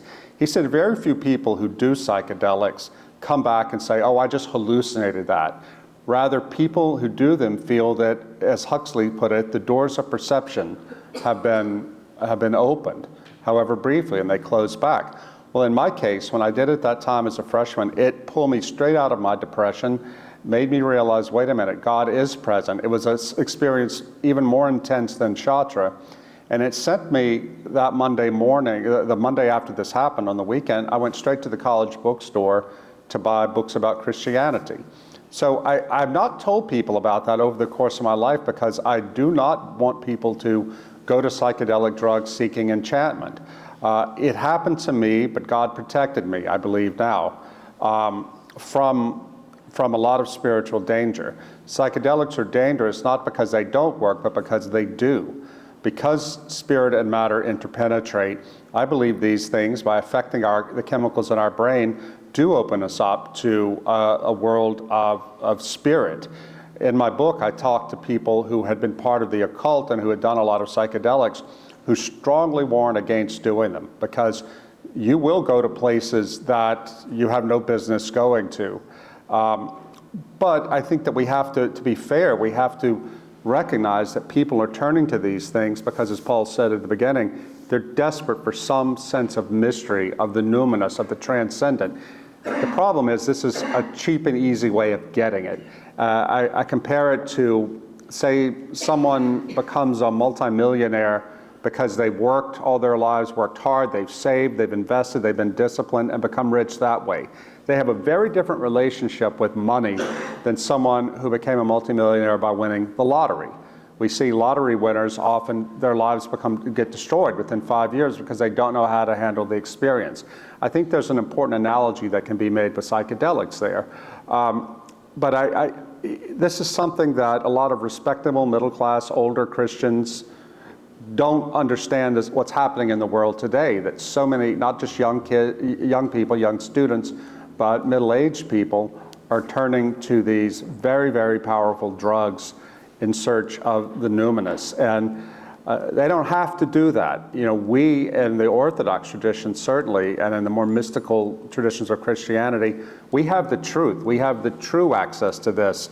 But if we deny it, if we downplay it, then people who are craving it will go seeking out this false enchantment through psychedelics. And frankly, what I've learned about the role psychedelic experience is playing in the growth of the occult has been fairly terrifying. Yeah, probably not much to add to that. It's the same thing I was talking about before. It's, drugs have existed in all cultures forever. People want to escape, but the more like a void the culture becomes, the more people want to escape into anything. That's just how it works. So, but yeah, it's just another function of where you go when you're seeking. That's the question: where are people going to go when they're seeking? How do they knock at the right door? Well, and here's another weird form of false enchantment that just knocked me flat. When I didn't know anything about it till over a year ago. I'm talking about UFOs. it's a crazy thing to talk about. Until just over a year ago, my idea of UFOs was stuck in the first season of The X-Files. I didn't take it seriously. I thought, some people are into that, good for them, that's not real. And then a Catholic friend of mine who's a journalist in Rome, and someone I take very seriously, said, listen, I know you laugh at this stuff, but you need to start paying attention because there's a lot of important spiritual things going on in this world. And I won't go into all of it, this is in the book, but I found out that he was right, that there's something powerfully spiritual going on in this world. I did not realize until I started investigating it that there are many people at the top of the US government, especially in the defense and national security fields, who believe that UFOs are real. And also in Silicon Valley, they absolutely are convinced of it. What they don't believe is that these are aliens from outer space. They believe that these are trans-dimensional intelligent entities, or what people like us would call demons. And they're here to try to communicate with us, to lead us to gain knowledge and enlightenment. It's quite extraordinary, and we have been hearing since then a lot more about this world. There will be more revelations. I spoke to a woman named Diana Pasulka. She's a scholar of religion in North Carolina who studies UFO culture as an emerging religion. And she's the one who helped me see that there's many more people who are who don't believe in conventional religion, but who are looking to the aliens for deliverance. If you've seen Close Encounters of the Third Kind, you'll remember when the mothership comes down on Devil's Mountain there at the end of the film, it is like the second coming. And here's a really, really interesting part of this story. There's a man named Jacques Vallée. He's quite old now. He lives in Silicon Valley. If you saw Close Encounters, the character of the French scientist who goes there for the meeting, it's based on Jacques. Jacques made his money and his name in working on the early internet, but his avocation was studying UFOs, trying to figure out what is this thing. He's not a Christian, but he's written extensively about it. Jacques believes that these, what we call aliens, are actual entities, trans-dimensional entities that have always existed, but they presented themselves in different cultures as different sorts of numinous beings. Now they're choosing to manifest as space aliens because that is what people raised in a scientific, technological society will accept. If they manifested as leprechauns, we would laugh at it. But as aliens, suddenly there are people willing to drop everything in this world today and say, tell us how to live. Diana Pasulka has written about how she went to see Jacques Vallée a couple of years ago in his apartment in San Francisco and was shocked to see that he had a big shelf of books in his apartment about angels and demons. And he noticed that she was surprised. He said, what? She said, well, I just didn't expect to see this in your apartment. He's not a Christian. And he said, no, it's important to study this, to help ourselves understand what we're dealing with the alien phenomenon. And he handed her a book. He said, you need to find a copy of this. He couldn't give her his copy because it's out of print, but it was a book printed in, I think, the mid-20th century by a Carmelite press. It was a collection of theological essays, mostly by priests, Catholic theologians. The title was Satan. And it was a collection of essays about aspects of Lucifer from a theological Catholic point of view. And Jacques told her, this kind of thing is important to help us understand what we're dealing with. Now, I find that absolutely extraordinary. Here's a man who does not share our faith, but he's looking to figure out what is this mysterious phenomenon. And Jacques himself has written that he thinks whatever this is, they do not mean us well. They are here to try to destroy us. Now, if you had told me a year ago that I would be writing about aliens as part of a book about enchantment and false enchantment, I would not have believed it. But then my eyes were open to the things that some very, very smart people have been dealing with. I opened Living in Wonder with an anecdote about a young man, a Catholic lawyer, a very conservative lawyer, who came to me when I first started writing on Substack about this and said, listen, I need help. I'm scared to go to my priest with this. What happened? He said, I was a teenager growing up in New England, driving down a country road. I saw, hovering over a field, a spacecraft. He said, I pulled over and looked at it and said, I can't make sense of this. I drove off and didn't say anything to anybody. 7 years later, I was in Chicago in law school studying and for an exam, and a portal opened up on the wall of my kitchen. And through this portal came shimmering two beings made of light. They communicated with me telepathically and then disappeared. I thought I was losing my mind. I went to the hospital. I demanded an MRI. I demanded blood tests. I was fine. These things, he said, have continued to manifest to him roughly once a year. And when he got married, his wife saw them too. There was always poltergeist activity around them, and it terrified him. And I said, well, you're a Catholic. Did you ever pray when they showed up? Oh, yeah. Well, what happened? Well, they disappeared. I said, didn't that make you think there might be something demonic here? He said, not really. I thought that if they were demonic, they would want to fight me. I said, listen, I've been researching this, and I've been shocked to find, talking to exorcists, that they've had this experience with people.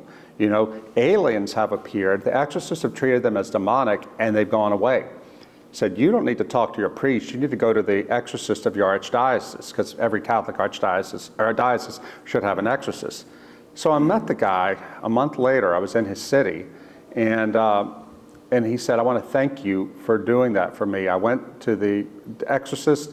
He said, yeah, we've heard of this. And he prayed over him and brought him into the program. The thing stopped. And he told me, he said, those things thought they were going to drive me away from Christ. In fact, they've driven me closer to him. Well, I saw the young man recently. I was on a trip to the U.S.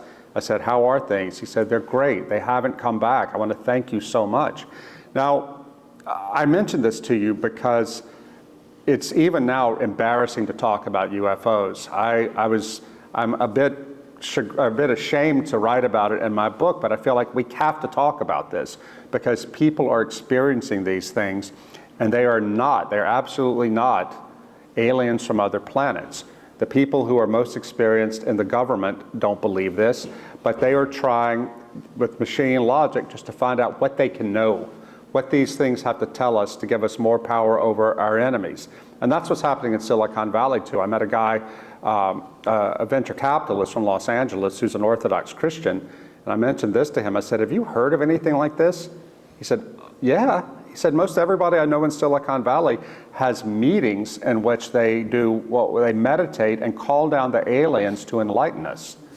This is really happening, and it's happening beneath the notice of respectable people like you and me, and certainly of the media.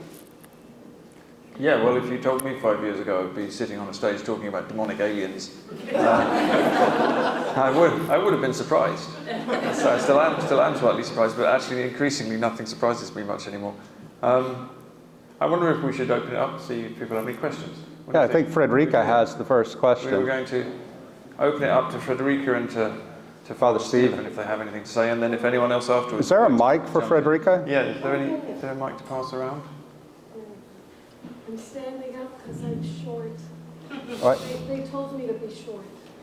Well, I will repeat. Boom, boom. Yeah. Go let the Robert. The old ones are the best. Tell us a story about the time the aliens came to you in Baltimore. Oh my goodness, that was so weird. I was driving into my hometown in Charleston, South Carolina, and looking off toward the new bridge, then new, maybe this might be 15 years ago. And then I noticed on my right there was an airplane standing still in the air. It was above the trees, and it was just like stuck there, but moving very slightly, like just like hovering, kind of like a balloon. And I saw it as we approached, and as I passed it, and as I looked back. I saw it from all three sides. And there were a couple of weird things about it. One was that the windows were fake. The whole side was just a smooth cylinder. The windows were painted on. Another thing was that it kind of had a Halloween vibe to it. It had kind of black, Victorian-looking sconces, and it was trying to look scary.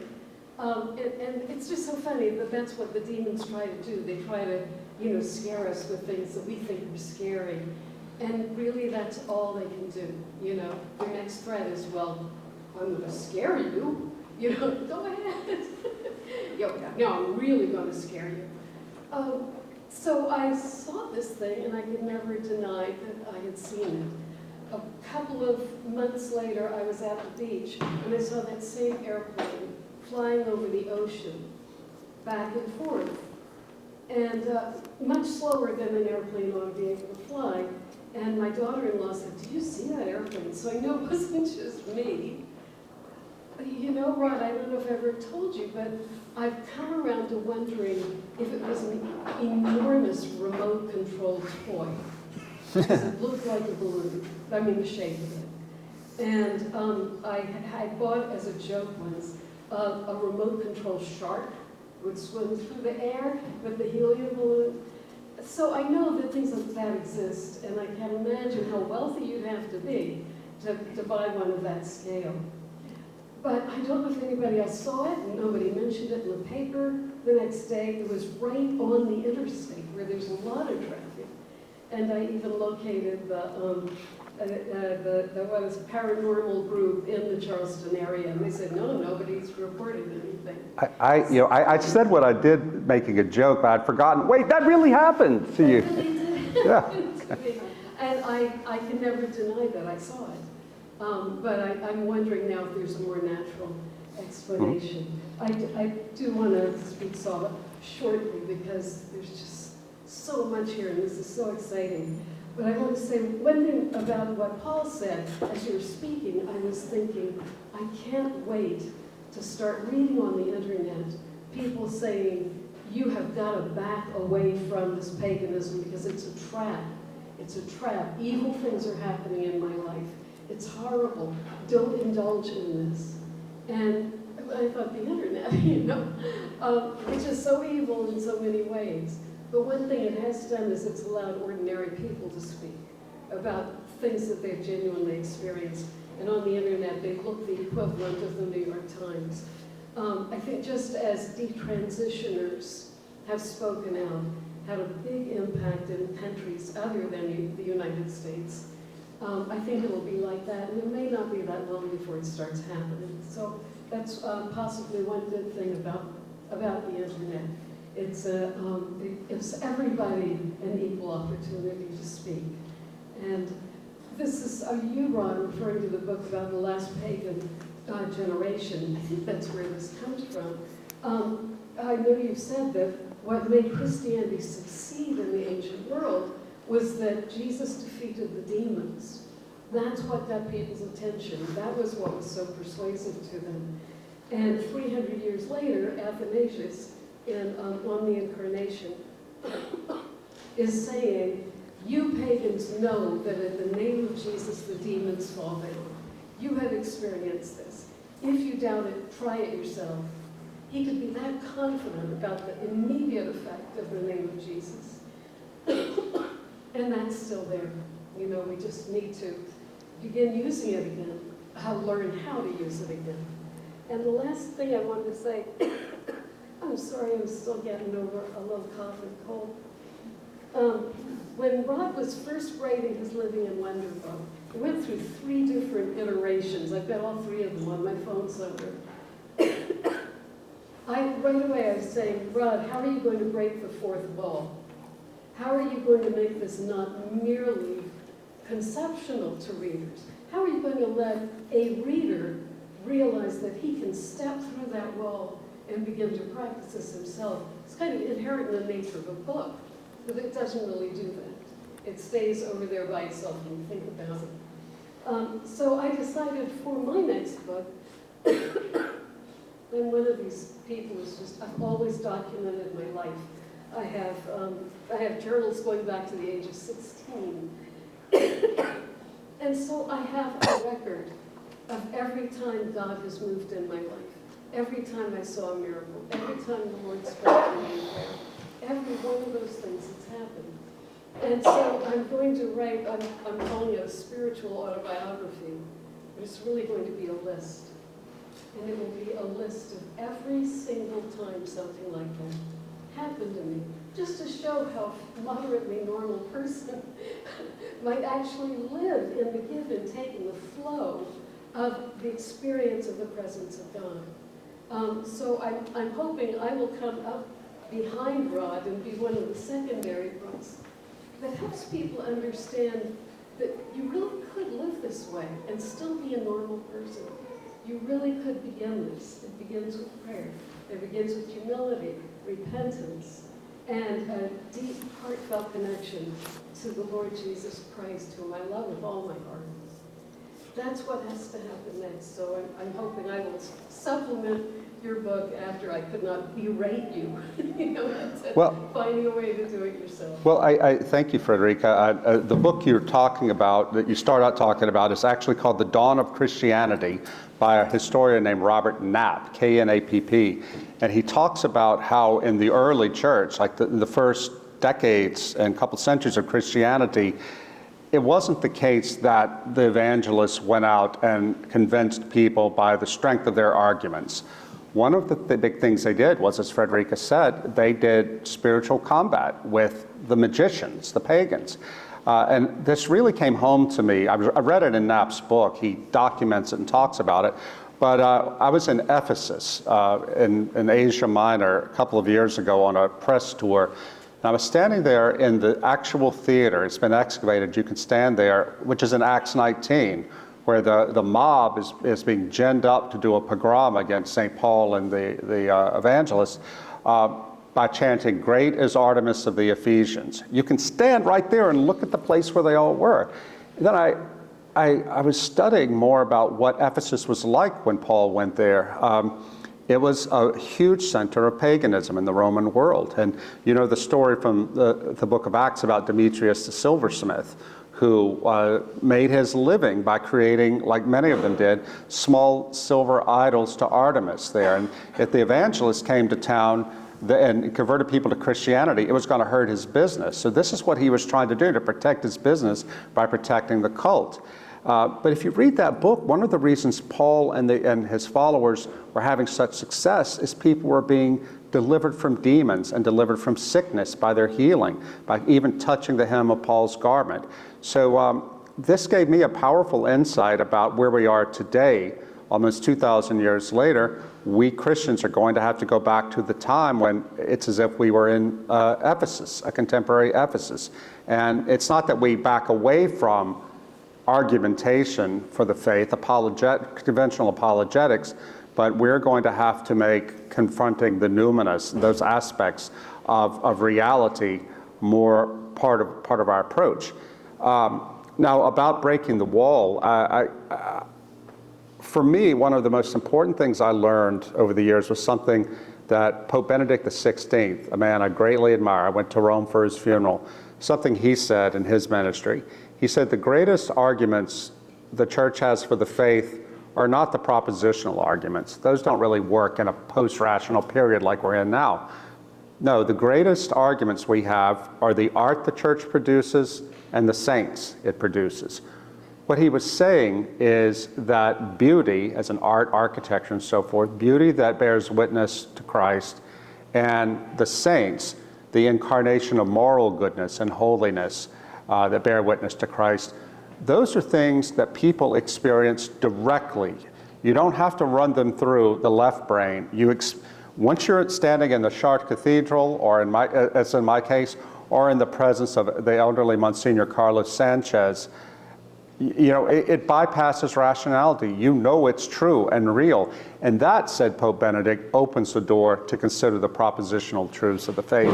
I think that's what we have to do. And for me, this book I've written, I tell stories. I mean, there's some theology there's some philosophy, there's some neuroscience and all that, but mostly it's a book of stories of people who have had their lives radically changed by the encounter of Christ, and who testify with not only with their stories, but with their changed lives. I was telling someone on the way in about how this happened to me and how this book, Living in Wonder, came about. In the year 2018, I was in a church in Genoa in Italy. I was on the last stop of the Benedict Option book tour in Italy. After the end of my talk, a man pushed his way through the crowd to reach me at the front. He apologized for his terrible English. He told me he was an artist, and he was praying in his studio that afternoon, and the Holy Spirit told him to come hear the American talk and to give him this. And he gave me an engraving he had done. It was a print from a copper plate etching. I looked at it, and it was looked like a saint, a medieval saint, kneeling on a rock with a sword and a stone in front of him, and he's staring at the sky, and the sun has a cross on it. And out of his ear swirls down a serpent, and the serpent's head turns into a human head on the ground, and the serpent is trying to distract the man's attention, the saint's attention, from contemplating God. The title of the thing was The Temptation of St. Galgano. I said, St. Galgano, who is that? Well, the poor man, the poor Italian artist, he couldn't tell me. I thanked him and went back to my hotel by the airport to fly back the next day. That night, I was curious about this St. Galgano. I Googled him. Turns out Galgano Guidotti was a saint of the late 12th century in Tuscany. He had a reputation as a violent man, and his mother was a Christian and prayed for him to return to the faith. He had a dream or a vision of St. Michael the Archangel, who said, put your sword down and come to Christ. But Galgano was willful and wouldn't do it. Shortly after that, he was on his horse in the Tuscan countryside, and his horse began taking him to the top of a large hill nearby against Galgano's will. On the way up there, he heard the voice telling him, put your sword down and follow Christ, and he resisted. He gets to the top of the hill, which in reality was bare. He had a vision of a round church, brick church, and around it, or in front of it, stood Jesus, Our Lady, and the 12 apostles. And then the voice said to him again, put your sword down and serve our Lord. Galgano said, it would be easier for me to put this sword in the stone than to do what you say. He brought his sword down on the stone, and it went in almost up to the hilt. He instantly converted and lived the rest of his short life there in a little hut by the sword and the stone. He became very famous. People came to him for prayer. He became a wonder worker. When he died, the Vatican sent a cardinal up there to investigate, and the Vatican still has the notes of this cardinal. He interviewed the bishop, he interviewed Galgano's mother, he interviewed people who had been healed miraculously by Galgano's prayers. And of course, the sword and the stone was still there. And they canonized Galgano in the year 1187, I believe. Yeah, 1187. And I thought, this is really cool. And then I was Googling and found that Italian scientists went to this site in the year 2000. They x-rayed the stone. The blade is still down in there. And they tested the metal. It's 12th century, which doesn't prove that it was a miracle, but it's really interesting. I thought, fantastic, what does this have to do with me? 2 years later, I'm in the depths of a Great Depression. My marriage was nearing its end. COVID was here. I was so down. I went to confession one night by force of will, and I felt so good. I hadn't been to confession in a while. I came home excited, but everyone was asleep in my house, so I said, I had to watch a movie. I was watching the movies of Andrei Tarkovsky those days, the great Russian filmmaker, and I watched one of his called Nostalgia. He made it in Italian. And it's about a writer in contemporary Italy, a Russian writer who is just lost. He's so stuck in his head that he can't see the beauty all around him in Italy. I said, oh, that feels pretty familiar. There's a dream sequence near the very end where the writer is walking through the ruins of a great church. And you hear the voice of St. Catherine of Siena speaking to the Lord. She says, Lord, speak to him. He needs to hear you. You hear the voice of God say, I speak to him. I said, if I spoke to him, would he be able to hear me? She said, show yourself to him, Lord, because he needs to see you. And God says, I show myself to him every day. He can't see me. I said, Lord, have mercy. That is me. When I got to the end of the movie, I Googled to see, where was that beautiful church? It was the Abbey of St. Galgano, built near the church in the round that the bishop later built. And I thought, that's the guy. He gave me this two years ago. As you'll read in the book, when I got to the end of writing this book, it turns out the core message about re-enchantment was all embedded in that drawing the artist Luca Daum gave to me that night in Genoa. He didn't know what he was doing. He was just obeying the Lord. But the message in that drawing, which is included in Living in Wonder, is be open to seeing God, the call of God. And when it happens, you must make a sacrifice. You must put your sword in the stone, so to speak. Sacrifice your will to serve the Lord. Then you have to work hard to keep your eyes on God through prayer. And when the temptation comes to get you to distract you from God, you must resist it. That is the core of how to open yourself to enchantment. It came to me one night in Genoa, a city by the seaside in Italy, but the seed that Luca Dom, that God planted through Luca Dom, finally began to sprout when I had that revelation watching Tarkovsky, and it has borne fruit in this book. If this book leads anybody to Christ or does anything for the kingdom, it will have been because of the miraculous things that happened to me on the way. So I tell you that long roundabout story to say that this is how I try to break through the wall, to say this experience I had of what I consider to be something quietly miraculous and that happened to other people, it caused me to change my life in very big ways.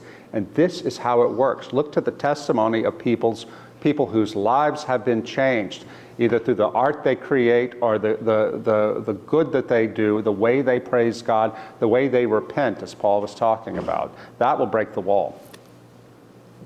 Sorry. No, nothing to add to that. You can't follow that up. Father, do you have something you wanted to say or ask? Father Stephen Freeman. Yes, thank you. I was thinking, last time I talked to Rod face to face was in the kitchen of Archbishop Dimitri in Dallas about 2 weeks after you'd been received in the church. Wow. That long back, and you've done well. So anyhow, Orthodox, from an Orthodox perspective. When I was in seminary as an Episcopalian in Chicago, doubt and unbelief wasn't unusual, but there was a priest I worked with that I liked a lot. He later became Bishop of Arizona, but we were talking one day and I was telling him some stories about angels. I had spent a couple of years in a charismatic commune before college and seminary. I was telling him stories about angels, and he said to me, well, I don't believe in angels.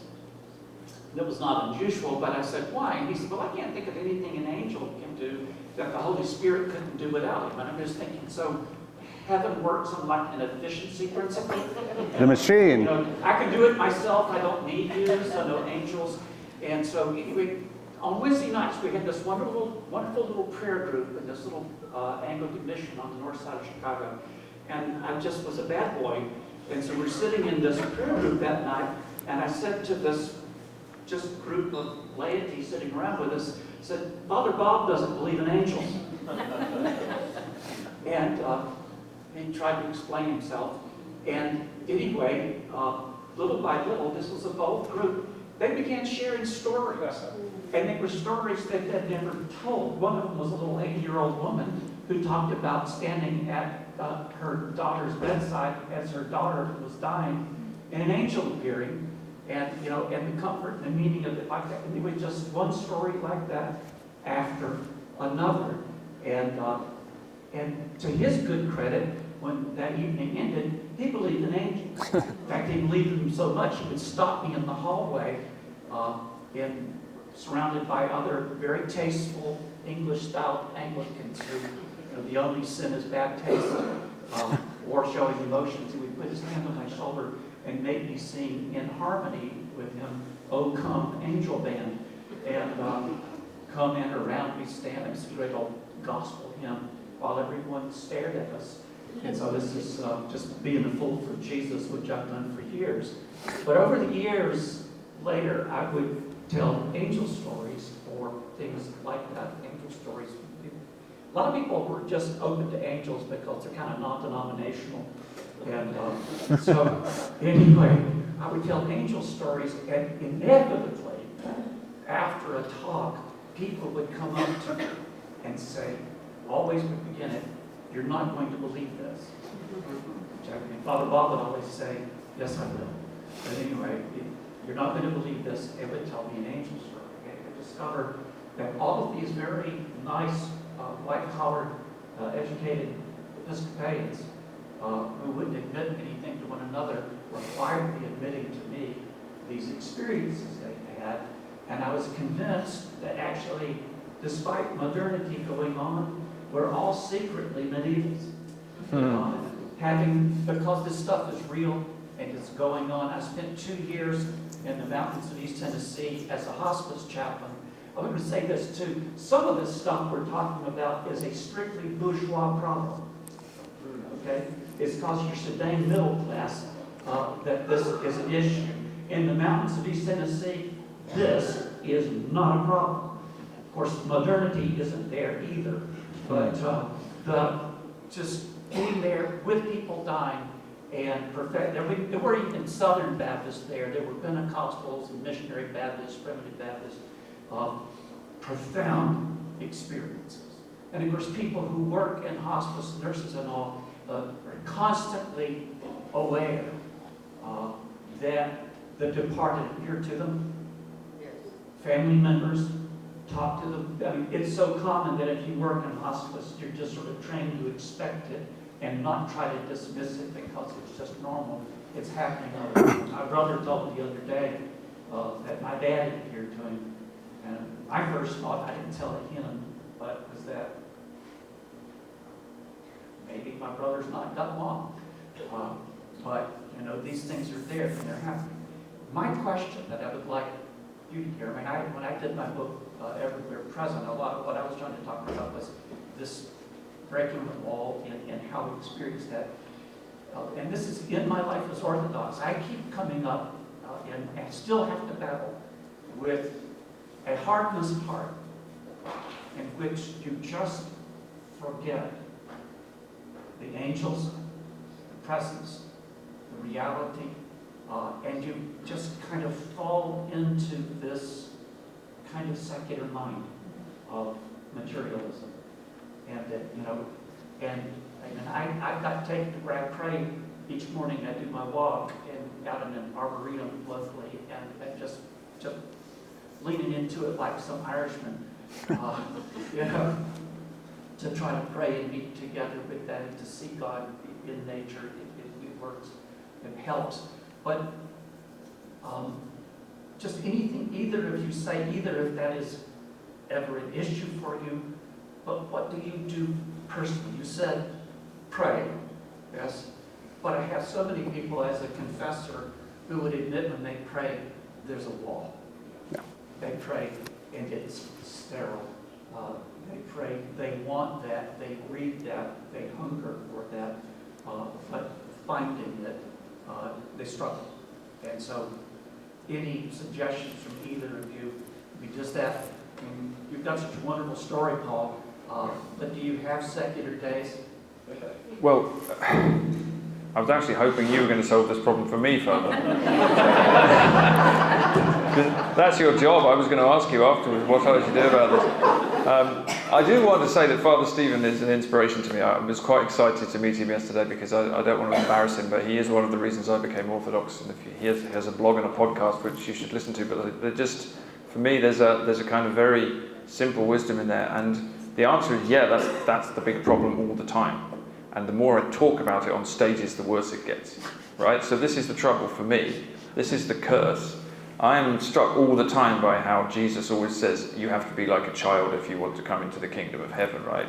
I'm not interested in all the educated scribes and Pharisees with your concepts. It's the children. Why is it the children? Because the children aren't conceptualizing, presumably. They just take the world as it is.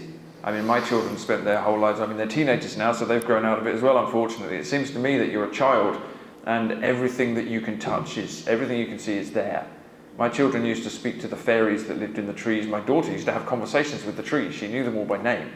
And I don't think she was playing games either. I think I was speaking back to her. And she became a Christian, actually. She had an awareness of God long before I did. She's become Orthodox as well. She's got a 30-year head start on me. But then it goes away, and then we have to spend the whole of the rest of our life trying to find it again because we've all become adults. There's nothing you can do about that. But it strikes me so much that the greatest saints, it seems to me, are really simple. Not as in stupid, but as in simple. I love St. Porphyrios of Cavso-Calibia, who died in the 1990s, great Orthodox saint. He went to school for 1 year, and then he ran away at the age of 12 from his family to become a monk on Mount Athos, and he was too young, but he somehow managed to sneak in anyway. An amazing story. Beautiful man. He could see right into people's hearts. I mean, the stories about St. Porphyrios, there's a book called Wounded by Love, which is another book everybody should read regardless of whether they're Orthodox. It's just about what the life of a saint is. And it's stories that he told that were collected by his followers after his death, he never wrote anything down. And he would be able to see exactly what was in people's souls as soon as they came to him. And he would do things like, people would receive a phone call, and they would pick the phone up, and this voice would say, "Hello, you don't know who I am. I'm a priest. My name's Porphyrios, and you've got cancer, and you need to go to hospital." And they'd say, "What are you talking about?" And then they'd go, and he'd be right, because he would see these things, and he would receive them. And he was such a humble man, and such an uneducated man, and so completely motivated by love and a lack of judgment. And that's what Christianity is. And of course, he always denied there was anything special about him. And I just think, when I read things like that, it's exciting and inspiring, and it's also that so far away from anything I could possibly be. And it is exactly that problem that, you know, if I really wanted to be a Christian, as opposed to just someone who talks about being a Christian, I would probably have to stop talking. I wrote a whole book called Savage Gods, which actually is in the bookshop. You should all obviously buy it. But it's a book I wrote before I became a Christian, and it's really, now that I look back on it, it's a book about me having a spiritual crisis. But I wrote it while I was in the middle of the crisis to see what would happen. And part of the crisis was my relationship with words, because I'm a writer. My whole life has been about words. Growing up reading books because they took me into new worlds, and then writing books, and then feeling like I was trapped with words, because words are concepts. When you write a book, you're dealing in concepts, and you're using concepts to try and break through to the thing that's not a concept. But at what point do the words become a trap? For a writer, you get to the point where you confront that. And so it seems to me there's something really profound in what Jesus says about, no, you let the children come and sit on my knee, because they're the ones who can see in the way that you can't see. And I think that everything I've been saying about modernity is also me talking about myself and how it feels to be stuck in that brain. The more educated you are, the better able you are to conceptualize them, the harder it is. I get that all the time. And I suppose prayer is the answer. For me, sitting in caves is part of the answer. Going out into nature is part of the answer. And again, that's a reason Orthodoxy is profoundly influential to me, because all of that's in there. That those methods are, those non-conceptual methods of experiencing God, which is the only way you can experience God, I think, are all available.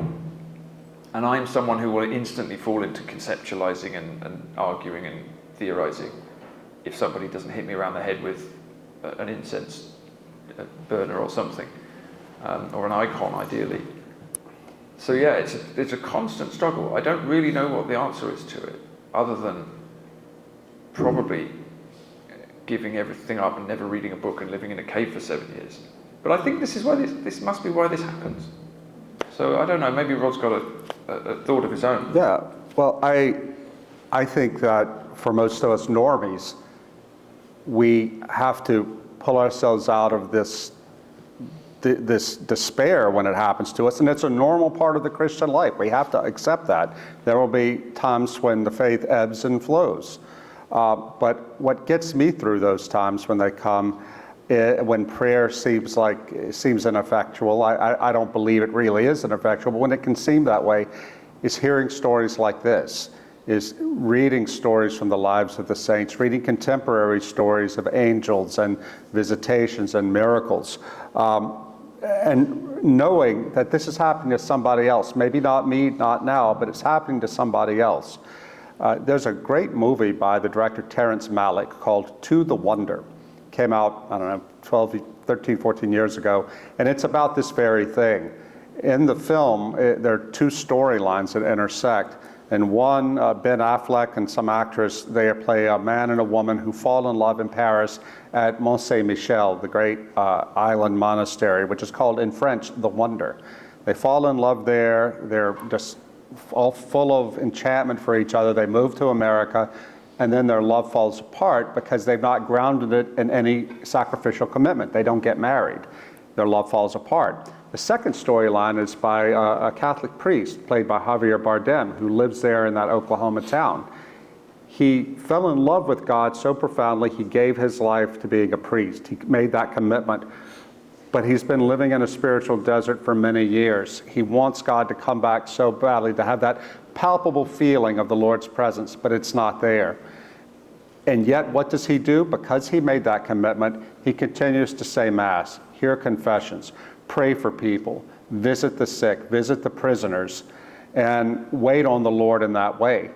this is a profound movie, because what the lesson of the movie is that experience of awe, of wonder, is a foundation for love and of sacrificial love, the love of a marriage, or the love of the priest, that sort of thing, the things that cause us to change our lives. But if we don't take that experience and ground it in something, in a sacrificial commitment, we may not have what it takes to hold on during the darkness, during the times of loneliness, during the desert time. I become friends with a man named Andrew Brunson. Pastor Brunson was held for about 1.5 years in a Turkish prison. He was a missionary in Turkey. The Turkish government trumped up false charges. They wanted to exchange him for an American prisoner. It didn't work, but Pastor Brunson told me, and he testifies to this, he wrote a book about it, that it was incredibly difficult for him in prison. Though he was a strong believer, though he had committed his life to serving Christ as a missionary, when he got into prison, he was lost. He felt God had abandoned him. And one of the things he said he learned during that period was he had had experiences of the numinous, of transcendence, of the presence of God in a miraculous way, but he didn't really do anything with those experiences. He was grateful for them, but he just sort of left them there. They didn't call him to make deeper commitments inside his own heart to prepare, that would have prepared him for this kind of suffering. And I think there's a profound lesson in that. When we do have these experiences, let's act on them and let's deepen our spiritual practices. And we have to anticipate that the darkness will come. We will have to go out into the desert at some time. This is normal. Don't freak out. But while this is happening, have faith, have deep faith that the Lord is with you. And if you need to, and this is what I do, talk to people who are still having this closeness of Christ. Read the stories, read Kyriakos Markides, read St. Porphyrios, and so on and so forth. I think, too, I want to add that a lot of people think that if I just saw a miracle, then I would believe. But God, where is God? He's not showing himself to me. I think most of these people who say that are lying to themselves. And I tell a couple of stories in the book. There's one that's so powerful. There's an American novelist named Tobias Wolff. I think he was big in the 80s and the 90s. I don't hear much from him anymore. But he tells this story about how, it must have been the 70s. He was in his 20s. He had been raised Catholic, but wasn't a strong believer anymore. But he was enough of one to give his summer over one year to going to volunteer at Lourdes. And his job at Lourdes as a volunteer was to take people who were too lame to make it into the waters, the holy waters, to bathe. His job was to carry them into the water, take them out, and help them get back to the bus or the plane, wherever they were, to go back home. He says at the beginning of this anecdote that in his mid-20s, he had very bad eyesight, but he was too vain to wear eyeglasses. So one day in August in France, his job is to go meet with a group to meet a plane flying in from Italy, a private plane of very sick pilgrims who wanted to take the waters. He was assigned to look after a 9-year-old Italian girl who was a quadriplegic. And he took her into the water, and accompanied her back to the plane, and he said it was just heartbreaking what this child was suffering, but she suffered with such serenity. He said they were standing on the tarmac waiting for the plane to prepare to take off again, and they were sweating buckets. It was so hot. It was August in the south of France, and he was trying to keep flies off the little girl, and there she suffered quietly with serenity. He said it was so anguishing. Then he turned around at one point, and the door has closed onto the plane. They've loaded everyone else on. The door is closed, and they're going to take off. He ran over and started banging on the door and said, "Open up, you've forgotten her, you've forgotten her." Wolf said he sobbed, and his sobbing was over just the pity of this poor child. It was sobs of mercy over what she suffered and how she suffered it. They open the door, they get the girl on, off goes the plane. Tobias Wolff goes back to the bus to go back to the dorms at Lourdes. And he said, as they were driving back, he looked out the window and realized, oh my God, I can see.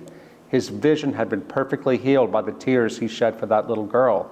He was so thrilled. He said, I felt that I had to get to the grotto at Lourdes to pray, to thank God for what had happened to me. But then we got back to the dorm, and I wanted to run in and tell an Irishman I was friends with what had happened. And we started drinking beer, and I never went to the grotto. Next morning I woke up and my poor vision was back. And reflecting on this story years later, he said, you know, the truth of the matter was I didn't want that miracle. Of course I wanted to see again. But I must have known deep down that if I accepted that miracle, I would have to go thank God for it. And if I thank God for it and truly accepted it, I would have to change my life and convert in ways I was not prepared to do, to make the sacrifice I was not prepared to make. So I was not worthy of the miracle. I include that story in my book because I think this is most of us.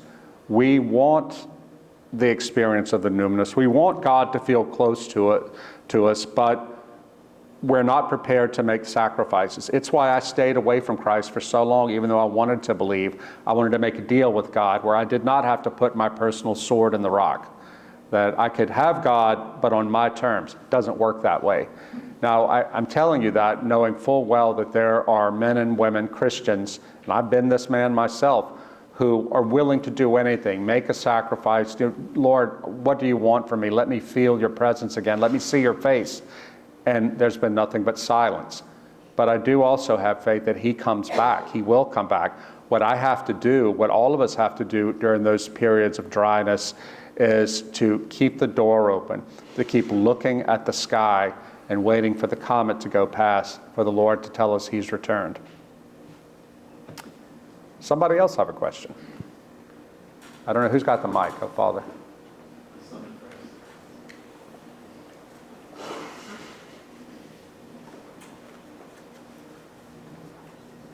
I feel like you've almost already answered it, but can you tell us about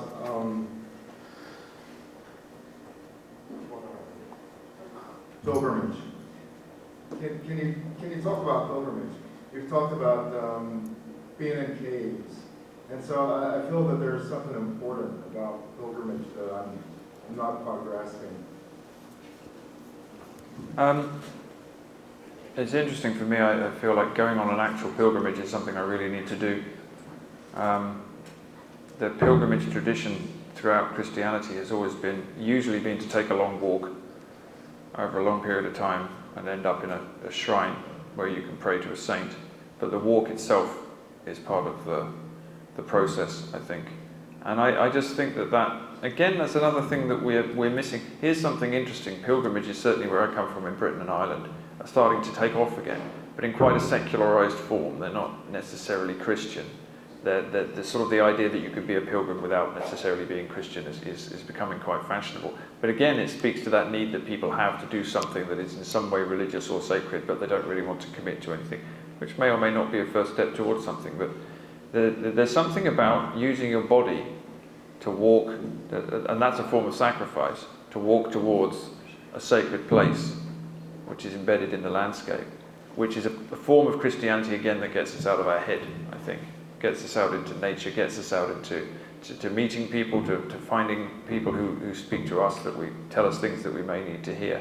And it seems to me to be a really important thing that ought to become part of our faith again. I just personally feel the need to take a pilgrimage myself. It's difficult. I've got teenage children, so I can't really do it at any length at the moment. But it's if you were to spend 6 months walking a pilgrimage route or a series of pilgrimage routes and praying and meeting people, the experiences that you would have would be life-changing, and they would take you entirely out of your body and your conceptual thoughts and the usual places that you're in. And again, the sacred landscape of where I come from in England and Ireland in the Middle Ages was absolutely threaded and covered with pilgrimage routes. So was the whole of Europe. Shrines and relics, all of it was there, and so much of it is gone. It's another loss, because as I was saying earlier, the notion that, for example, in Old Ireland, you would have a prayer for absolutely everything you did. The pilgrimage is a kind of walking prayer. That's what it is. It's a walking prayer. It turns your journey into a prayer rather than just a thing that you do to get from A to B, which is another thing we've completely abandoned. I just have a hunch that there's something really important about that, and it's interesting that people are starting to rediscover it even in secular ways. You know, there's an English cultural anthropologist. He died a couple of years ago, a guy named Paul Connerton. He was at Cambridge. And Connerton was a Marxist, but he was interested to finding out how it was that small communities of tradition had held on to their tradition in the face of modernity, which annihilates all traditions. And in all his studies, he found that they had certain things in common. One, they had a sacred story that was held in common. Two, they celebrated this sacred story in an unchanging ritual. Three, when they observed this ritual, the ritual, it was understood, it somehow took them out of time, out of normal time. And finally, the ritual had to involve the body, because somehow doing the ritual with the body and with the things that affect the body, with candles, incense, prayers, prostrations, I love this phrase of Connerton's, it sediments the sacred story into one's bones. Well, this is what we do in Orthodoxy. When I read that, I'm like, he's got Orthodoxy right here. But it's also the case that we do this in pilgrimage. Someone I was talking to just the other day, it may have been you, Paul, I've talked to so many people, said that the value of going to pilgrimage on Mount Athos comes in what happens to your legs when you walk between the mountains, where you get the walk of your legs, your aching legs helps sediment the sacredness of Athos into your bones. And I would love to go on. I'm going to Athos later this year for the first time. I'm looking forward to that. But I think the thing about going on pilgrimage, we have to go as true pilgrims, not as tourists. There's a man, a late sociologist named Zygmunt Bauman, also a Marxist. He died a few years ago at the age of 99. He had this idea about what the modern world has done to our experience of reality and life. He said we all used to be pilgrims, by which he meant we would go through life on a set path, passing familiar landmarks where so many others had passed with us. We go in a group with other people who pass the same landmarks, and we're all headed to the same place, and to a place of sacredness where we meet God. Bauman didn't believe in God, but he's talking about the experience of living. But that was in the pre-modern era, and now we're not pilgrims, but we're tourists.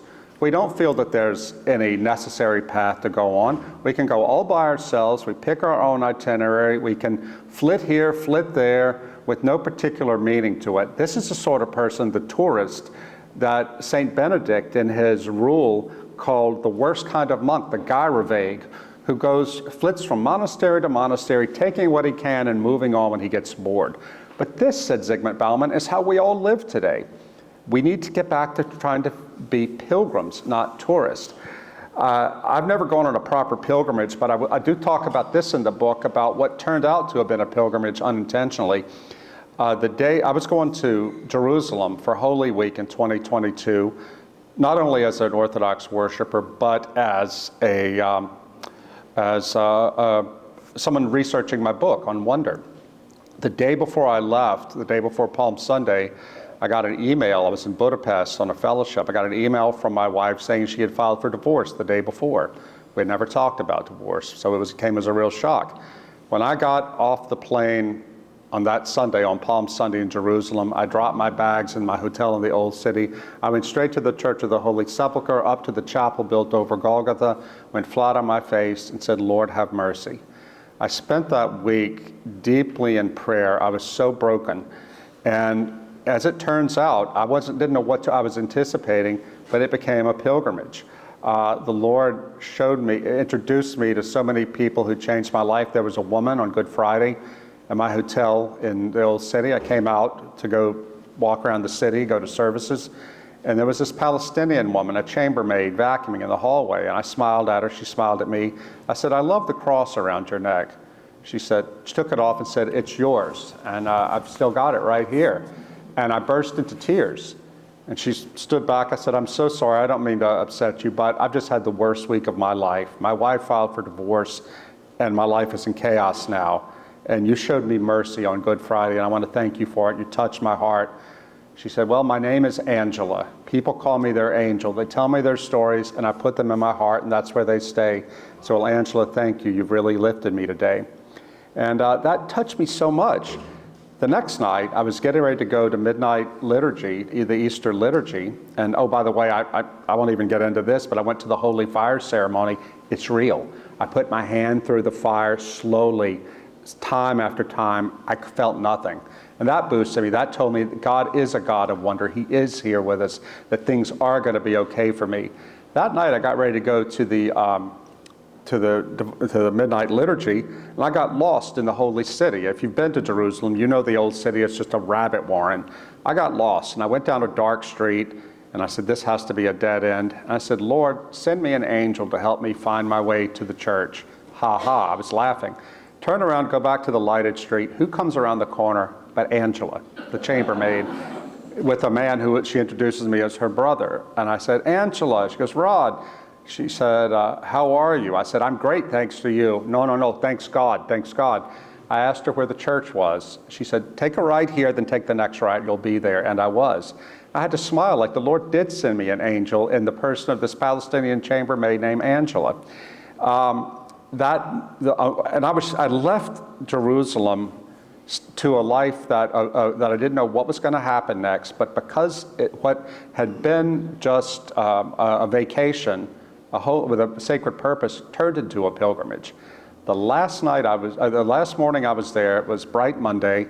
I wanted to go to an antiquity store and get a small cross, an antique cross to wear around my neck to memorialize this life-changing week. I'd met a biblical archaeologist in my hotel, a Protestant pastor, and I said, hey, do you know of an antiquity store where I won't be sold something fake? He goes, yeah, in fact, I do. There's one here, it's owned by a born-again Palestinian Christian. His stuff is real, I've worked with him. So he took me there, to Zach's store. We were waiting in this narrow little store in the old city for Zach to show up, and I saw this grumpy-looking European sitting in the back working on the accounts. Struck up a conversation with him. He was a Cockney. You could hear this thick East London accent. And his name is Ian Norton. And I said, oh, you sound like you're a long way from home. How long have you been here? He's 29 years. Wow, what brought you to the Holy Land? He said, drugs. He told me that he had been raised very rough, no religion, nothing, and had become a junkie in London. He left London going to Amsterdam looking for better heroin. He found it. Then he heard there was even better heroin in Tel Aviv, and there was. But he said in Tel Aviv, he realized, I'm going to die if I don't kick these drugs. He'd gone to rehab once or twice, didn't work. He said he resolved one day to go sit on the banks of the River Jordan and stay there until he either died from withdrawal or he was clean. He walked there. He had no religion, mind you. Something told him to do this. On the way there, someone gave him a New Testament.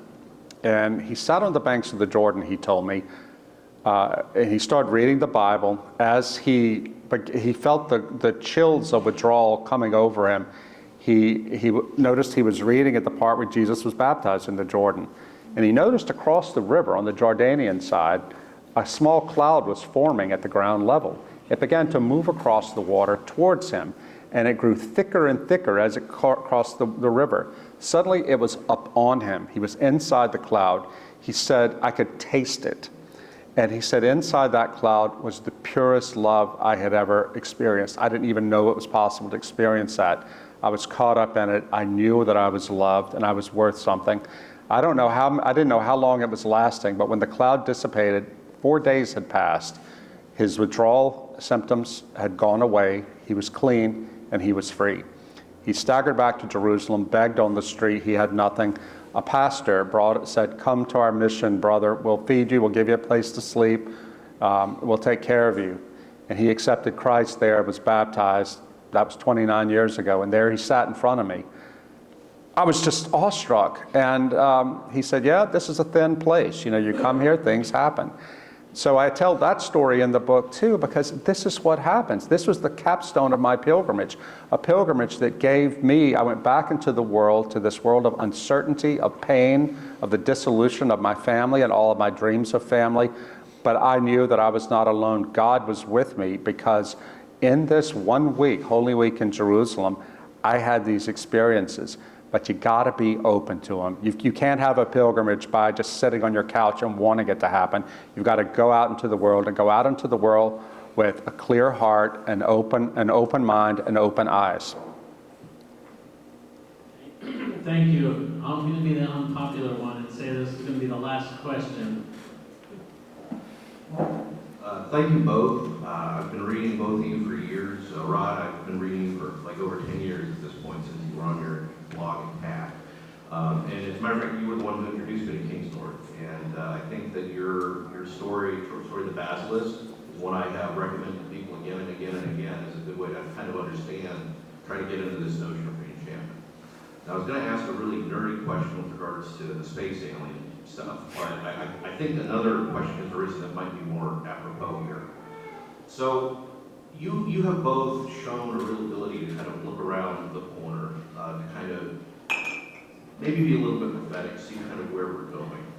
One of the things that we've talked about is the fact that things that really, can't go on forever won't go on forever. And I think a lot of people perceive that we're at a point of some sort of turning, some sort of deluge, some sort of collapse.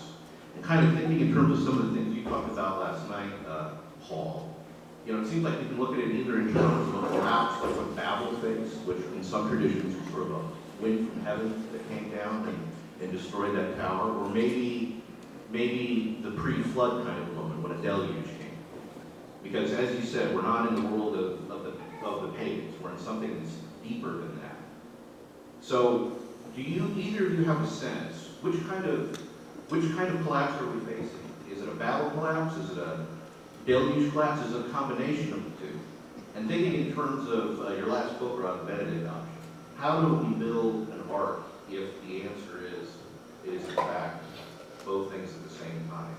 How can we support ourselves and our families in this kind of a situation? Well, yeah, I suppose I've written a lot about collapse in my life, probably too much, actually. And I used to do it from a non-religious perspective. I was talking about ecological collapse and cultural collapse, and political, well, maybe economic collapse. And now I tend to talk about spiritual collapse because I think it's at the root of the whole thing. I just think, as I said, I think that we're in a society which is, we're in a unique place. I don't think there's ever been a culture that I know of in history that's not had a religious core to it. However different the religions may have been, or the spiritual understanding may have been. I can't think of a culture, even the Roman Empire at its height, that did not have worship at its core of something higher than itself, whether that was true or whether it was mistaken. But we are, certainly where I come from anyway, and I think the whole of the Western world is, we are a society with no spiritual core. So that's the collapse. And I think that it is, I think there's a good chance, I think there's a high chance of I suppose, a Babel-style collapse, to answer your question. I don't think you can destroy the world ecologically in the way that we're doing. For example, the destruction of the soil that grows our food is well documented. I mean, Wendell Berry's your man if you want to read about that, but we know that the climate is changing. That's not made up. 50% of the forests have gone. The ecological base of our life is being destroyed by the machine that we built. We know that. That's not rocket science. The seas are full of plastic. I mean, the predictions are all there. All the planetary boundaries that exist that the ecologists have worked out, we've breached, I think, 5 of 7 of them. We regularly do. So it's impossible for us to continue. It is actually not literally possible for this culture to continue extracting in the way that it's doing ecologically. We can see that that has cultural impacts. We can see that the things that used to hold us together, whether they're nations or local communities or families or churches, those are all being undermined by the same forces. And we can see economically that the entire thing is built on the house of cards. I mean, I can't even get my head around the scale of the national debt in this country, for example. And it's very similar. I mean, Britain is not so far behind in terms of percentage of it. The whole thing is built on sand. It only takes one push for the whole thing to fall down. It nearly did in 2008, of course. The whole global economy nearly collapsed. If the entire banking system goes, then everything else goes as well very quickly. So I don't see it being sustainable. If a society is unsustainable, that means it can't be sustained. It's as simple as that. And none of the things that we're doing to make it sustainable will work. So I think that we are going to see over the next 100 years very big collapses ecologically, culturally, ecologically, socially. Those things are all entwined. And at the root of them is the spiritual crisis. So that's all going to happen. I think it's already happening. I don't think there's any way of getting out of that. This way of living cannot go on, and it won't go on. The things that we take for granted, many of which have only existed for the last 20 years, ridiculously cheap food, everything on the internet, smartphones, none of this was around when I was a kid. It might not be around when my grandchildren are around either. So that is, I think that's kind of baked in.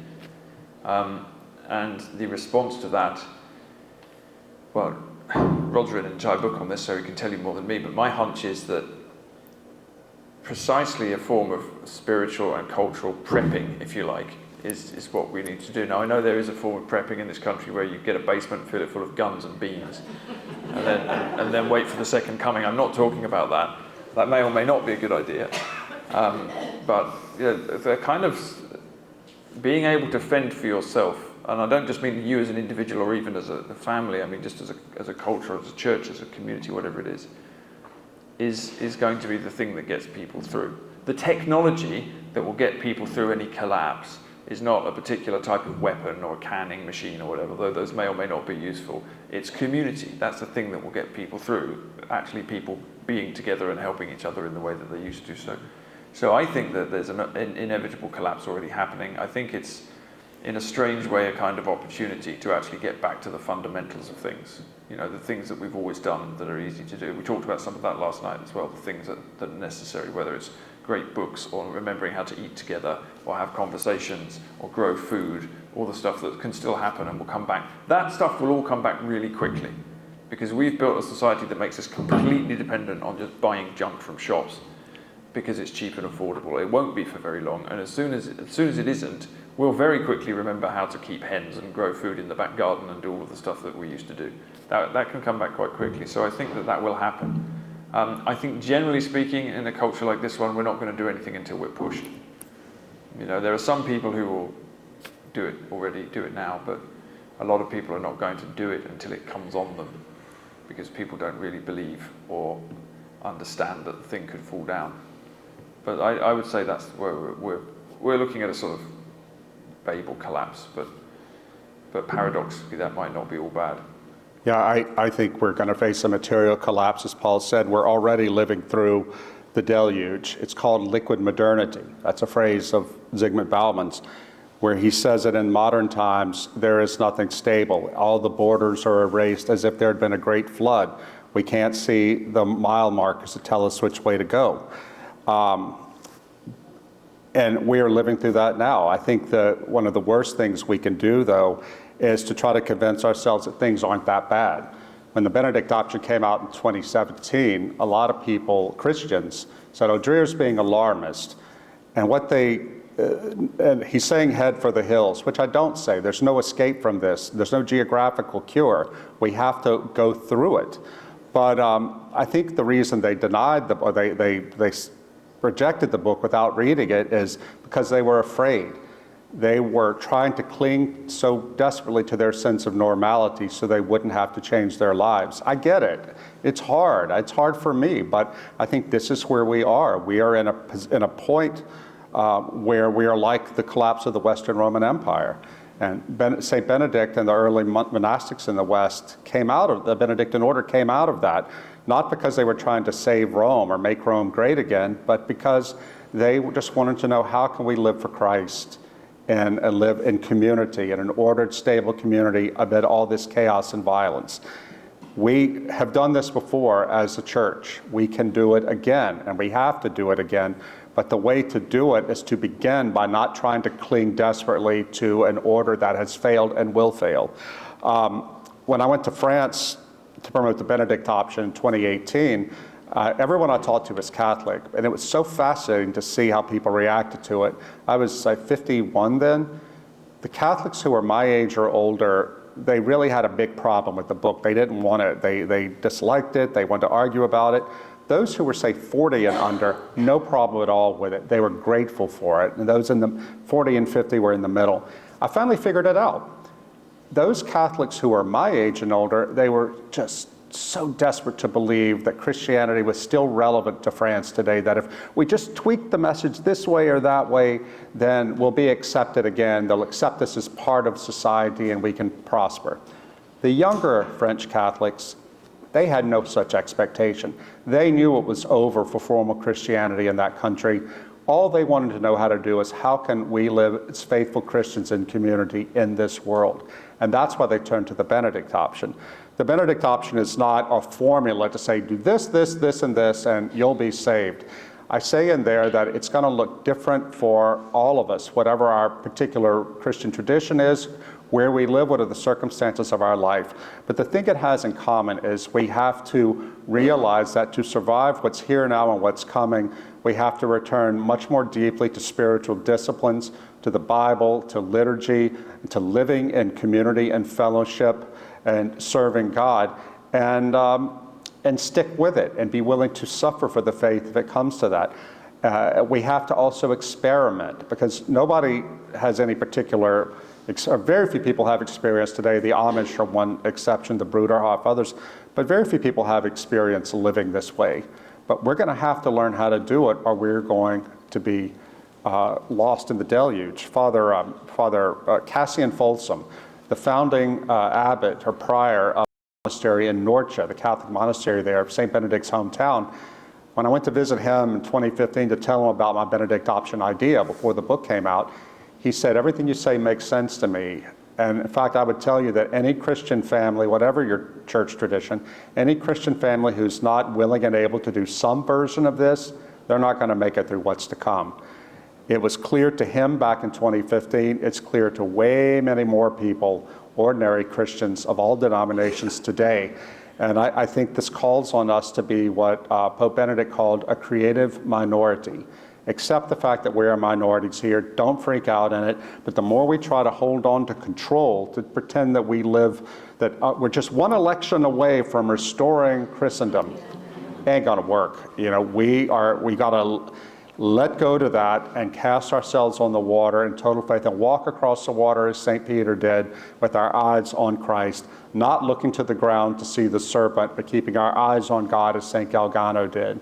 And I think, I'll end with this, I think that, well, the liberal Jesuit of the 20th century, Karl Rahner, said that the Christians of the 21st century will be mystics, meaning people to whom something has happened, or they won't be at all.